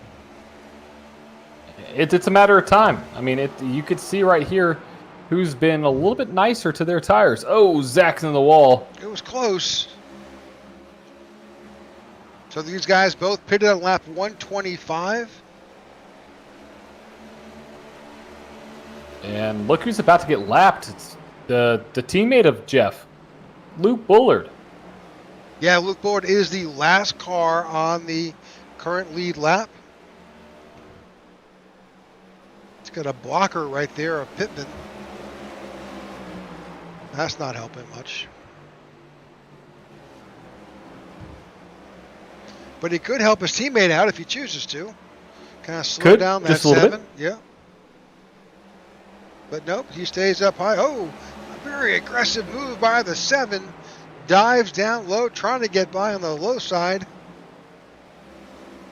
The 7 has really good corner exit speed, I've noticed. And it's very noticeable. I mean, like it's extreme, like right there, you could tell. I mean, the 7 just had a major run out of the corner. You're probably going to see it again here. Yeah, great closing speed. Here he goes out of the bottom side.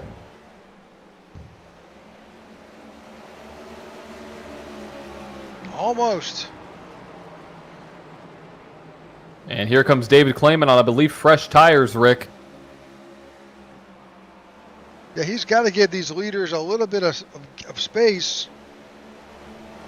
Oh, and he's spinning. Oh, he wrecked the 7. Caution's out.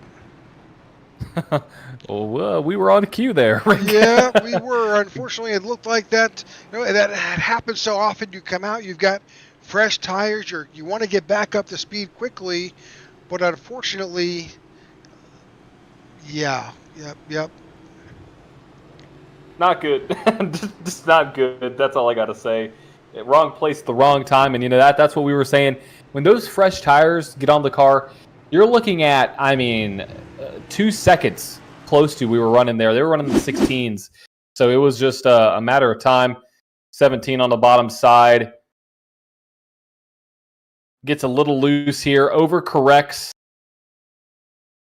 Gets into the 7. The 7 does a great job of actually not really hitting anything. He tagged the outside wall just a little bit. But I think the 7 will be okay. A little bit of a net code, although it was expected we would see it happen. So you can see as we'll follow the 7 here. Yeah, definitely net code. But great job of Zach Ward being able to, 1, not slide too far down, but also 2, not slide too far up. He does tag the wall just a little bit on the right front, so as long as there's no toe link damage. Yeah, I don't think he did much damage at all. I think he should be all right. He's still in second place, Rick. Yep, and you've got pretty much the main players our leaders are headed down onto pit road, including that's Jeff Nairn, Zach Ward.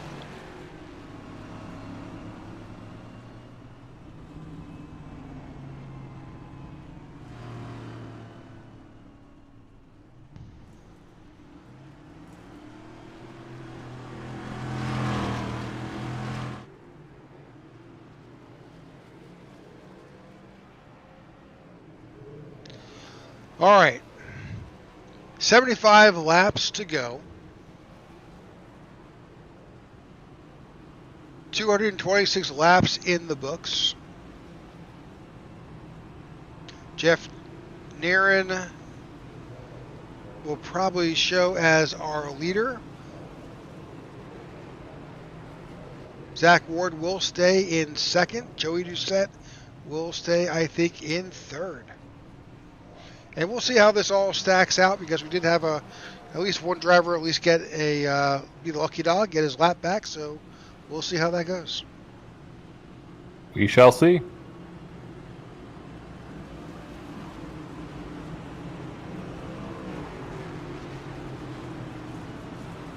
All right. So thanks for tuning in, folks, tonight to the IWM broadcast of the Tech4Troops Bristol 300. This is, again, our cut race in the round of 16. Only 10 drivers will advance out of here. If you're watching for the first time and you're seeing those blue backgrounds around those drivers and the yellow names, that's because they're playoff drivers, and 10 out of those 16 will advance to the next round. The next round begins next week at Homestead.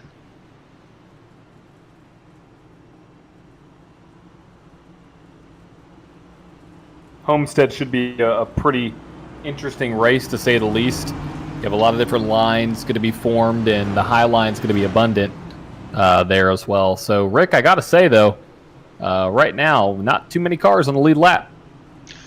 No, we've just got 6 cars currently on the lead lap. And, speaking of Homestead, people either love it or hate it. It's a different track. It's got, 1 and 2 are definitely different than 3 and 4, and it's not one of my favorite tracks. See, I'm the opposite. I love Homestead. I know. It's one of my favorites because of how different 1 and 2 are compared to 3 and 4. 3 and 4, it's tricky.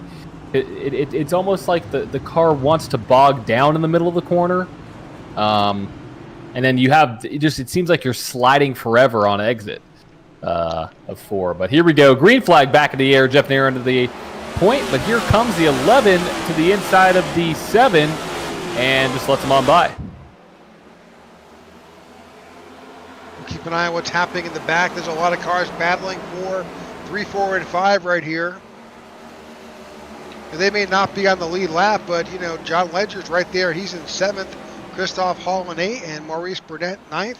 Ryan Walter is in 10th. Yep. We got Zach Ward, it looks like, on pit road, Rick. What is that all about? I do not know. I'm looking for a penalty on my screen. Yes, only thing I can think of. Black flag. I see a black flag. Yep. Incident points. Incident points, I believe, if I'm not mistaken. I may be wrong, though.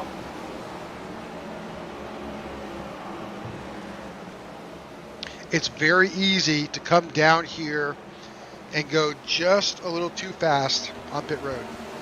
Just a little bit. And now that leaves only 5 cars on the lead lap. Naren, Doucette, Vandertwick, Carroll, and Bullard actually back on the lead lap here with John Ledger, the first car, 1 lap down. So, Rick, it's going to be a pretty lonely night for these guys in the top 5. But let me tell you something. This is very good news for Jeff Naren because as this race goes on, there's only 65 to go. He is sitting in a prime spot to go from outside the playoff bubble to into the round of 10. Yeah, in fact, that's exactly correct. In fact, he was 7 or 8 points down below the cut line, and now even finishing this race up near the top will vault him into a much better position. Yeah, because you have the issues with Sean Skytman there, of Berube, all these guys in the back, Ian Ogden. I mean, these guys in the back are important. Ryan Pittman, every spot matters because of where specifically the point standings lie. And, it actually is a little bit easier to see where these point standings may end up once this race winds down here. I'll look at the point standings here in probably about 15 laps to see if I can get a little bit of a better picture. But as it stands, right now, Jeff Naren is ahead of Skytman, is ahead of Ledger, is ahead of Mark Hanna, and ahead of Christoph Hall. All guys that he needs to be out only by 3 spots. So to make it into the next round. So, I mean, his next guy that he needs to pay attention to is John Ledger, 1 lap down. So it's looking good for Mr. Jeff.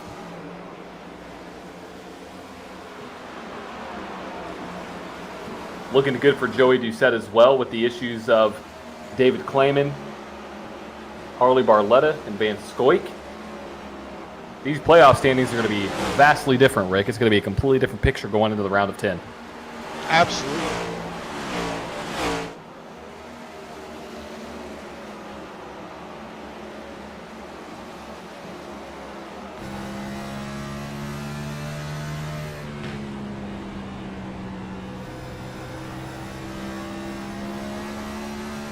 On board with the 11 of Joey Doucette as he works his way around trying to make up that time between himself and Jeff Naren.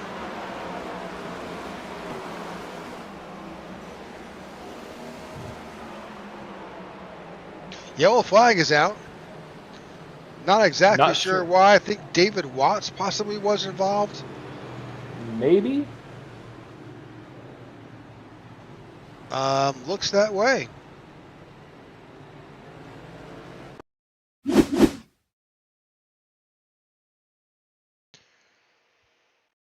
Maybe a single car incident, not sure. Yeah, I need to go back and take a look and see what happened with No. No.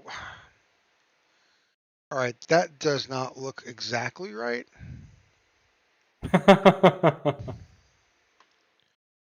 Bear with us here while we take a different shot here.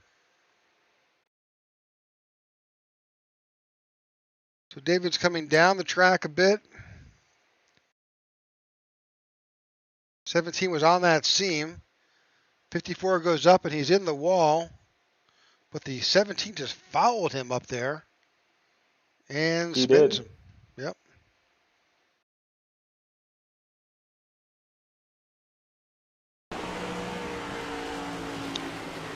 All right, well, that changes a lot of things. So this puts us at lap 246. 55 laps to go. We are seeing Jeff Nairn and Philip Vandertwick are staying out, but Sammy Harrell, Luke Bullard, Joey Doucette, they came in. So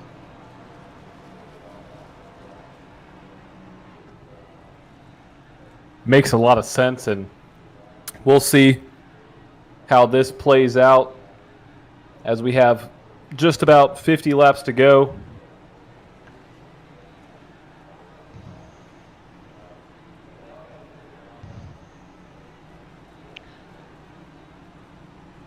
all right, while we have this commercial, we're going this caution, our 10th of the night, we're going to run a quick commercial. We will be right back.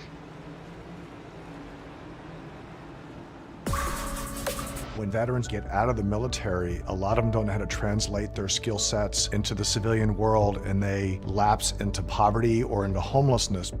But it can be easier with the right support.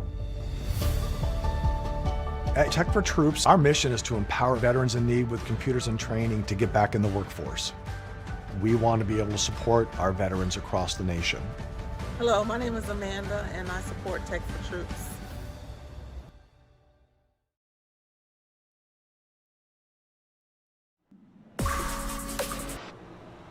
All right, welcome back to the Tech4Troops Bristol 300. We've got 52 laps to go. 51 by the time these drivers come back around and we get back underway. Your leader, Jeff Nairn. Philip Vandertwick is in second. Joey Doucette in third. Sammy Harrell in fourth. Luke Bullard in fifth. John Ledger in sixth. Christoph Hall in seventh. Maurice Burnett in eighth. Zach Ward in ninth. And Ryan Walter is in 10th.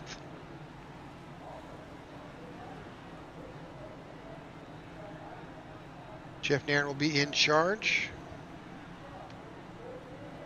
He will. He's the send-off car, and we're going to have the green flag back in the air now. Outside lane does not go, which opens up the door for the 11 of Joey Doucette to make his way into second place. Easy move by the 11, slips by the 48. 48 tags the wall a little bit. We're looking back a little bit deeper.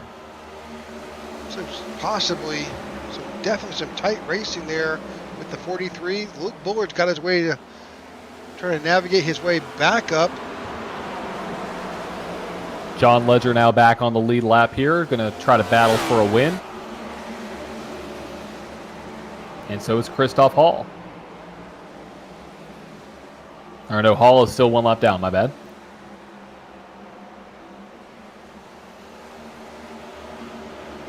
So focus on our leader, Jeff Nairn. You got Joey Doucette not far behind. You know, really, if you're Jeff, you're just looking for... Whoa, Oh, car sideways. Whoa, what happened? Oh, he's back up the track. He's back up the track. Oh, we're wrecking. We're wrecking. Why did... Oh, no. He pulled a Kevin Harvick. Did he think he needed to come down pit road for a pit stop? He was coming down before then. No black flags on my side. No, he was already in the process of coming down pit road. He dropped off the racing surface on the lap right back. Did he have a black flag? Oh, no. No, I don't see any black flags. this may have just been his strategy to just at that point just come down. Well, he's got to stay in front of that pace car though. He can't pit. He's never going to make his way back up through the field, right? He's going right through. Did he get out before the pace car though? He has to get in front of that pace car, which he's not going to do. Jeff Nairn now 1 lap down in this race. I am not sure what just happened. No, I am not at all. So let's go back and find out what happened besides what happened with. We'll try to take a look. We're watching the 44 of Christoph Hall. Well, it happened in front of Christoph. Who did that? Who is that car in front?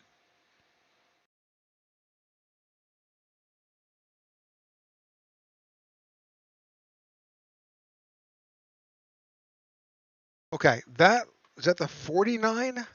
Yes, that is the 49. 49. Ryan 49. Walter. So let's back that up just a little bit here.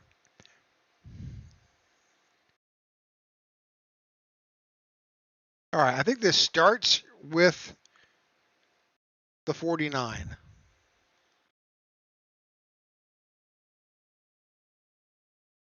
You can see his rear end is slipping out. He kind of saves it here, avoids the wall. He's on the apron and just comes right back up into the 88. Unfortunately, that becomes a domino effect. 88 hits the 44. 17 of Clayman dives down low and gets around.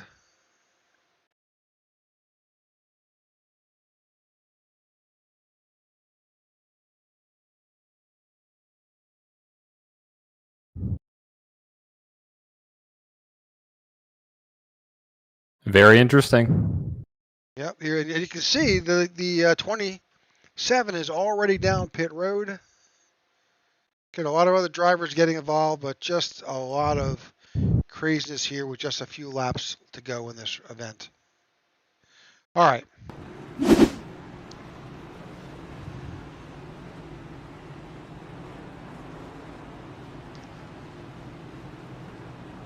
So Jeff Nairn now shows as a lap down in 8th. He did pit on lap 256.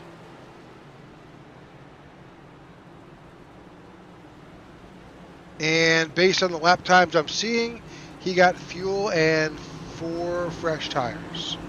Interesting.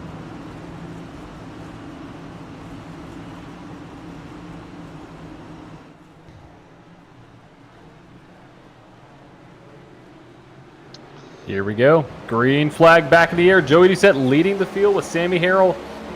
And now Luke Bullard trying to get back here in this lead and make a splash in the playoffs. 43 is a little loose on the top side.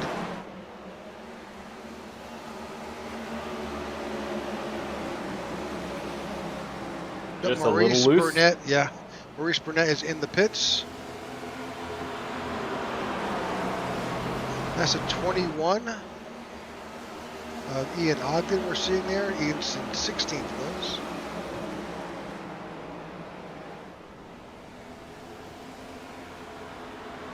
Right now, your leader, Joey Doucette, at the point. 38 laps to go. So where is Joey sitting right now in the point standings? Joey Doucette is sitting in a nice, somewhat comfortable position of 7th place. Tied for 7th place. So technically 8th place right now. He needs to finish ahead of Ian Ogden, Christoph Hall, Mark Hanna, John Ledger, and Jeff Nairn, basically to make his way up here. This Nairn's now 1 lap down. So is Ward. So really, he's somewhat smooth sailing. He has Sammy Harrell right there. That's in front of him in the point standings. But as it stands right now, he's doing much better than some of these guys. Oh, Sammy's a little loose. Yep. He's in a great spot to be able to move his way into the next round. Now, Jeff Nairn needs to get around the 7 car to get the lucky dog. That is correct. And with a 7th place finish, it's going to be very close, Rick, because he had to finish ahead of Christoph Hall, David Clayman, Mark Hanna. So it's going to come right down to the wire with some of these points. And he is ahead of all those drivers at this point. Mark Hanna is in 15th, David Clayman in 13th, Christoph Hall in 10th, and Jeff Neron is in 7th. That's only 3 points separating. Well, there are more points for 7th. You're the point master. I am the point master. So it's definitely going to be, every position matters at this point, especially as you move your way up into the top 5.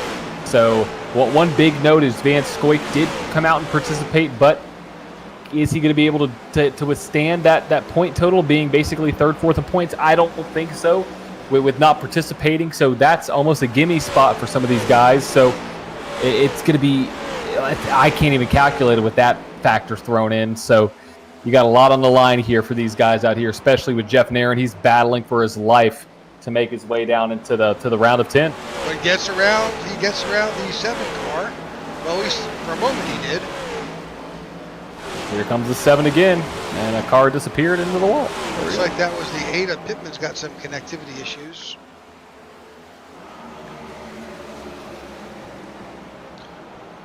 But yeah, now Neron is hoping for a caution. He is. Just so he can gain those few positions that will grant him a little bit more security. I would be worried about John Ledger, though. That's the one guy that is in front of him that he needs to finish ahead of.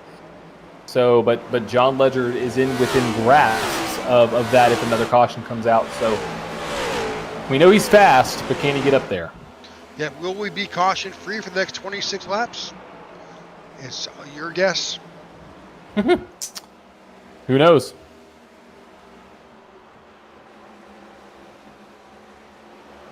We're watching the battle right now for second, with Luke Bullard trying to battle the 43 of Sammy Harrell. He's all over the back doorstep of that 43 car. He is looking for an advantage getting around all of these guys pitted last on lap 246 up front, but starting in 4th, Philip Vandertwick, John Ledger, Jeff Neron, Zach Ward, all pitted lap 256, so they've got about 10 laps to good on their time. Sure. I mean, Luke Bullard is faster than Sammy Harrell there in second, I believe. With the way that there's a move, maybe. I mean, it looks like the 3 is just waiting to get around this 43 car. It's close, but he's not taking the move. He's going to let the 48 climb up behind him. If I was a, Go ahead. Yeah. I would say if I was a 3, I'd try to get around that 43 as soon as possible. Yeah, he is definitely faster. Looking at the lap times, but it's hard. Sammy's actually taking his line away from him. Yeah, but there's a way to manipulate that a little bit, right, Ray? Yeah, bumper. Little bumper. We've seen that here a couple times with another driver who drove in the number 3 car. So the 3 cars used to feel a little beat and banging at Bristol. Yeah, absolutely.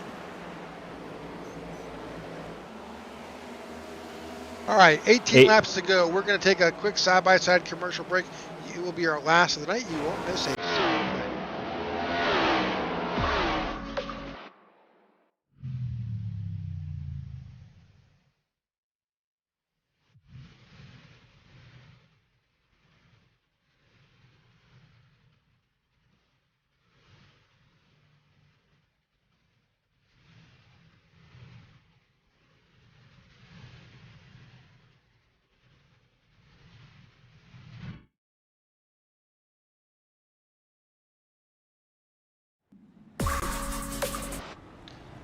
All right, and just like that, our 12th caution of the night is out.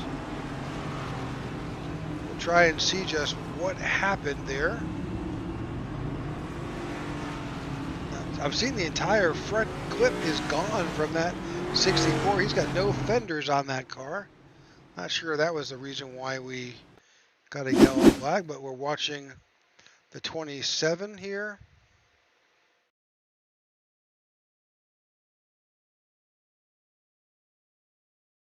Oh, definitely contact with the 48.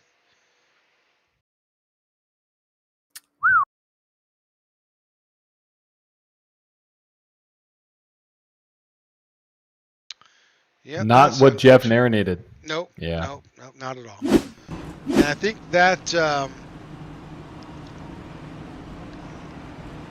that incident, I'm not sure. We'll see how it shakes out as to where he was in that incident and whether he gets his lap back. We'll see.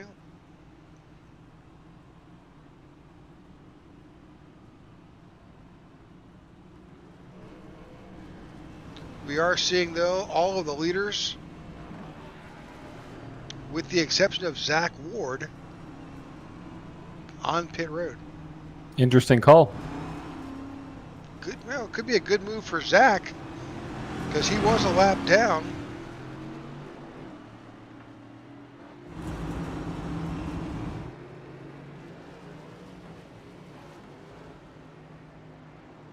Yeah, I have We no shall see. clue. I have no clue how this is all going to shake out. I'm thinking that that Zach Ward was the lucky dog, but we'll see how this all plays out.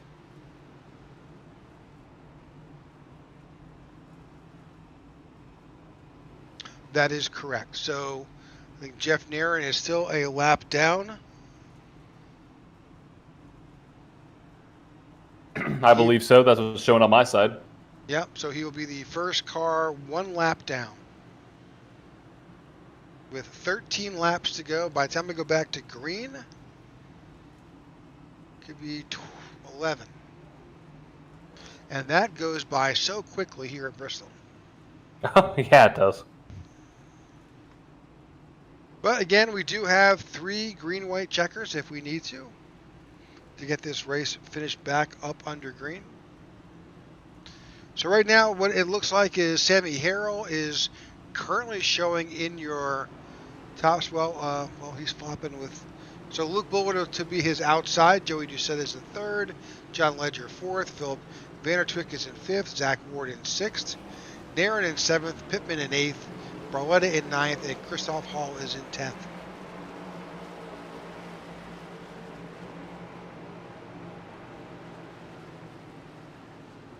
Feel this forming back up a bit. Oh! Yeah, oh, got a wreck. Oh, no, Luke Bullard. Luke Bullard just spun under caution. I have no clue what happened, but he has major front end damage.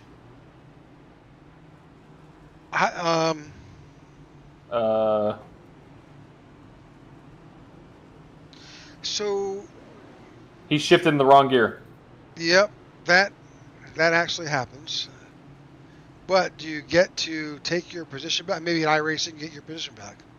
I guess you do. I believe Elliott did extend the caution to give him his position back.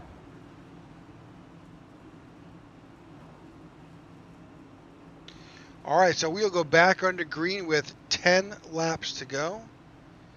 Not sure how much damage he now has on that number 3. Well, hey, with 10 laps to go, I don't think it really matters. You just got to drive it and hope it sticks. Green flag back in the air. 10 laps to go. Sammy Harrell to the point. Bullard picks up that 2nd spot, but he has got the 11 under him. And who knows what kind of damage he has inflicted on that car. Seems to be okay.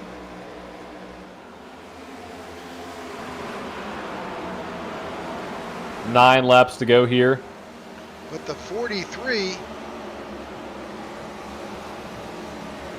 also a playoff driver here. He needs this race. Oh, 3's in the wall. Big time out of 2. But the 43 needs this race. Oh, contact with the 3 and the 11. Oh, car sideways. John Ledger in the wall. No caution. No caution. We're still green. Sammy Harrell has now got a big jump over now. Second place, Bullard. And Bullard has his hands full right now with the 11 of Doucette. Yeah, Bullard's in the wall as well. Bullard's just hoping to pray that this thing... Oh, More contact. 5 laps to go. He cannot shake the 11.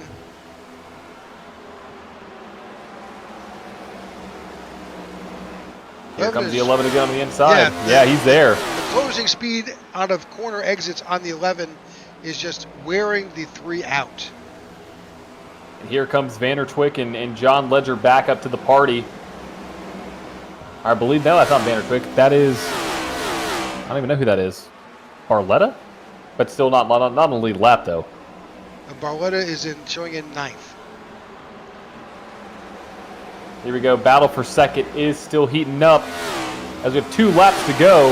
Yeah, we're not discounting the fact that Sammy Harrell, with 2 laps to go, is going to win this race if things stay like they are, and he needs this. Yes, he does. White flag in the air. 1 lap to go at Bristol. Oh, the 11 slams the wall. Big damage on the 11. That may just eliminate him from chasing that 3 down. That's it. I believe it will. That'll be it. Sammy Harrell brings home the win. Oh, we got wrecking on the front stretch. Big wreck. It's also some cars wrecking. Oh, there we go. Car in the middle of the track. Watch out. Luke Bullard in second. Joey Doucette in third.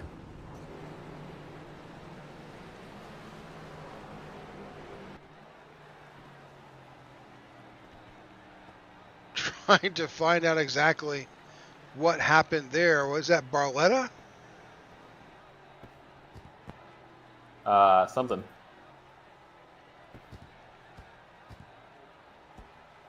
All right. I have no clue. What a race, though. What a cutoff race. Get back and give Mr. Harrell the opportunity to celebrate his victory and look for some official results momentarily. Great finish by this GOAT Diecast Racing team.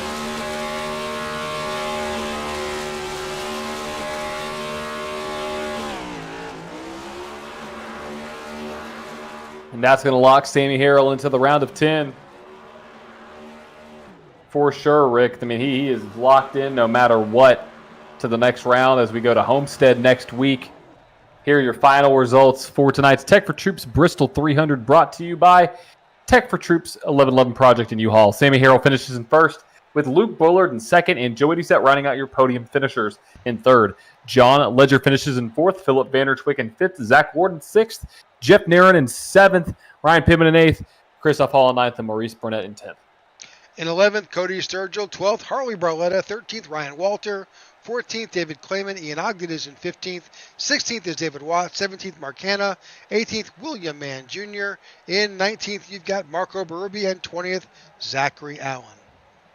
In 21st, Tyler Peebles, Evan Amick in 22nd, Bobby Gibson 23rd, Sean Skytman 24th, 25th is Austin Habel, 26th, Kane Vandermark, 27th, Ty Bostic, 28th, Brad Previtt, and 29th, Charles Vinsquick. All right, that wraps up the finishing order here, and I know we've got some drivers already here in the weight room. Let's go ahead and bring in your third place finisher, Mr. Joey Doucette. Joey, congratulations. Thank you. You got a little hairy there for a while. Yeah, I love battling Luke like that. If we can keep it and without wrecking, I'll battle anybody like that all day. Yeah, definitely saw. What we were noticing in the booth was that your corner exit speed, your closing speed was just incredible. You had great runs out of those corners. Yeah, I just backed it up a little bit in the coming in, and then I was mostly half throttle, full throttle before I was even off the corner. But that kind of bit me in the end on that very, very long run that we had during green flag pit stops. But I think I went back to fifth, and then that caution came out and started like third, and got the lead there, and led some laps. I didn't think I was going to lead some laps. Didn't even think I was going to finish in the top 3. Just not good here. But I'll just take a P3 for the end of the night. Absolutely. So, tire wear. What did you see there from tire wear? What was the fall off? If you ran the right line, it wasn't very much. But if you were running hard and battling somebody, you were tearing it off. I think my worst was like 73 on the right front, and that was the long run that we had. But I was in the 80s most of the time on them. But there was a lot of cautions too, so you didn't really get a lot of wear and tear because we only had really one very long run, so you couldn't really judge it. But yeah, it just, you got to run the right line and not battle so much. If somebody would let you go and just fall in line, or you just fall in line behind them and just try to run down the guy. But if the guy's holding you up and the leader's going away, you got to try to make a move to not get caught by the other guy. But congratulations to Luke on his second place, and congratulations with that call with Sammy and with that 2-tire pit stop. So absolutely. Any shout outs tonight? 1111 Veterans Project, Tech4Troops, IWM, everybody that makes it possible. Elliot, you guys in the booth, if it wasn't for you guys, we wouldn't get out there. So I appreciate you all. Well, we appreciate you. And again, congratulations on your P3 finish. And while you're here, Luke Bullard, congratulations on your second place finish. Thanks, guys. Appreciate it. Yeah, we were watching you throughout the race. You had some good runs.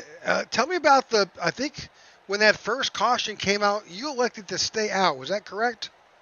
Yeah, I stayed out. I wasn't really sure if everybody was going to go or not. I figured a few would, a few wouldn't. I said, heck, we'll stretch it out, see what the difference in tires are. I knew we had already had a couple cautions, so I didn't know what it was going to be like, and figured it was early in the race. We'd get an idea, and fortunately, I was able to get back up there after that. I was a little bit worried, to be honest.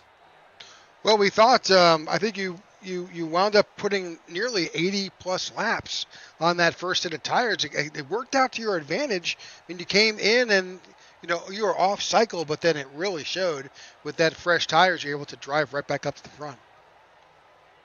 Yeah, it was nice being able to get around people like that on those fresh tires, but then I didn't really want to stay off cycle like that. I figured I'd jump back in with everybody else, and so we short pitted with everybody on the next caution. But you did around lap 125. You came in with everybody else, and everything evened up around that point. But of course, at that point, the race took a little bit different turn, especially for your teammate.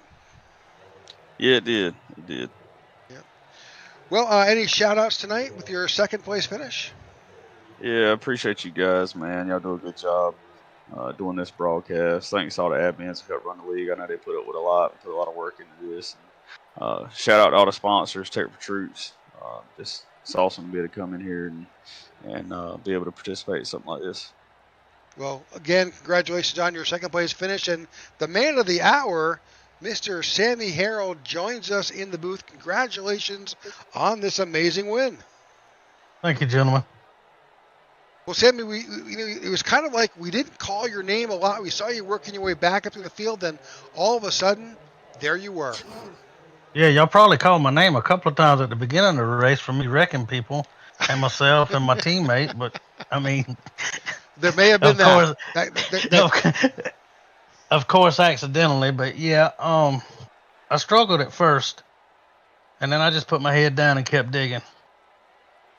Well, this is kind of like one of those tracks where you've got to find your groove and what line works best for you. Yeah, and that's what I was telling. I didn't take tires until lap 119 because I was fixing all my damage, and I just absolutely, it took off with about 80 laps on the tires, and I was driving back through the field, and I said, well, maybe I got a long run car, and then we had that long run, and we put a bunch of good cars lap down by staying out. I think only 5 ended up on the lead lap after that long run, but it was attrition and just sticking with the game plan. Well, this definitely takes you into the next round of 10. You don't have to worry about sweating the point tabulation at that point. But yeah, that was good too. I think I was pretty safe. as long as I finished in the top 10. But a win definitely makes you feel a lot better. So next week we head to Homestead. How do you feel about that track? I'm not too good. I'm not good there. I'm gonna be honest with you. I'm not too good at Homestead, but we'll get through it. Luke, what do you think? Some thoughts on Homestead? Take it or leave it. See, I'm telling you guys, I am not a fan of that track. But I love it. yeah, I was going to I say. love it too, Joey. I love it too. I love it. Yeah. I mean, it's a good 1.5-mile track. Yep. Yeah, it's just not my favorite. But hey, you know what? I don't have to drive it. I just have to call the race. So Sammy, congratulations on your win here at Bristol. Great battle there. Again, you guys, Luke for your second, Joey for your podium third finish. Congratulations, and we look to see you guys in the next round. Our round. Yes, sir. Of We 10. appreciate it. Yeah, we appreciate it. all. All right, folks, that's your finish here at the Tech4Troops Bristol 300. Your winner, Sammy Harrell. We appreciate you tuning in tonight and each and every Wednesday night. Tomorrow night we do have a special broadcast. We'll have another race at Bristol. This is with the iNASCAR Racing League. It is also their cut race in their round of 16. So tune in tomorrow night at 8:50 p.m. Eastern Standard Time. So for all of us here at the IWM Broadcast Network, we thank you and good night. Good night. Good night. Good night.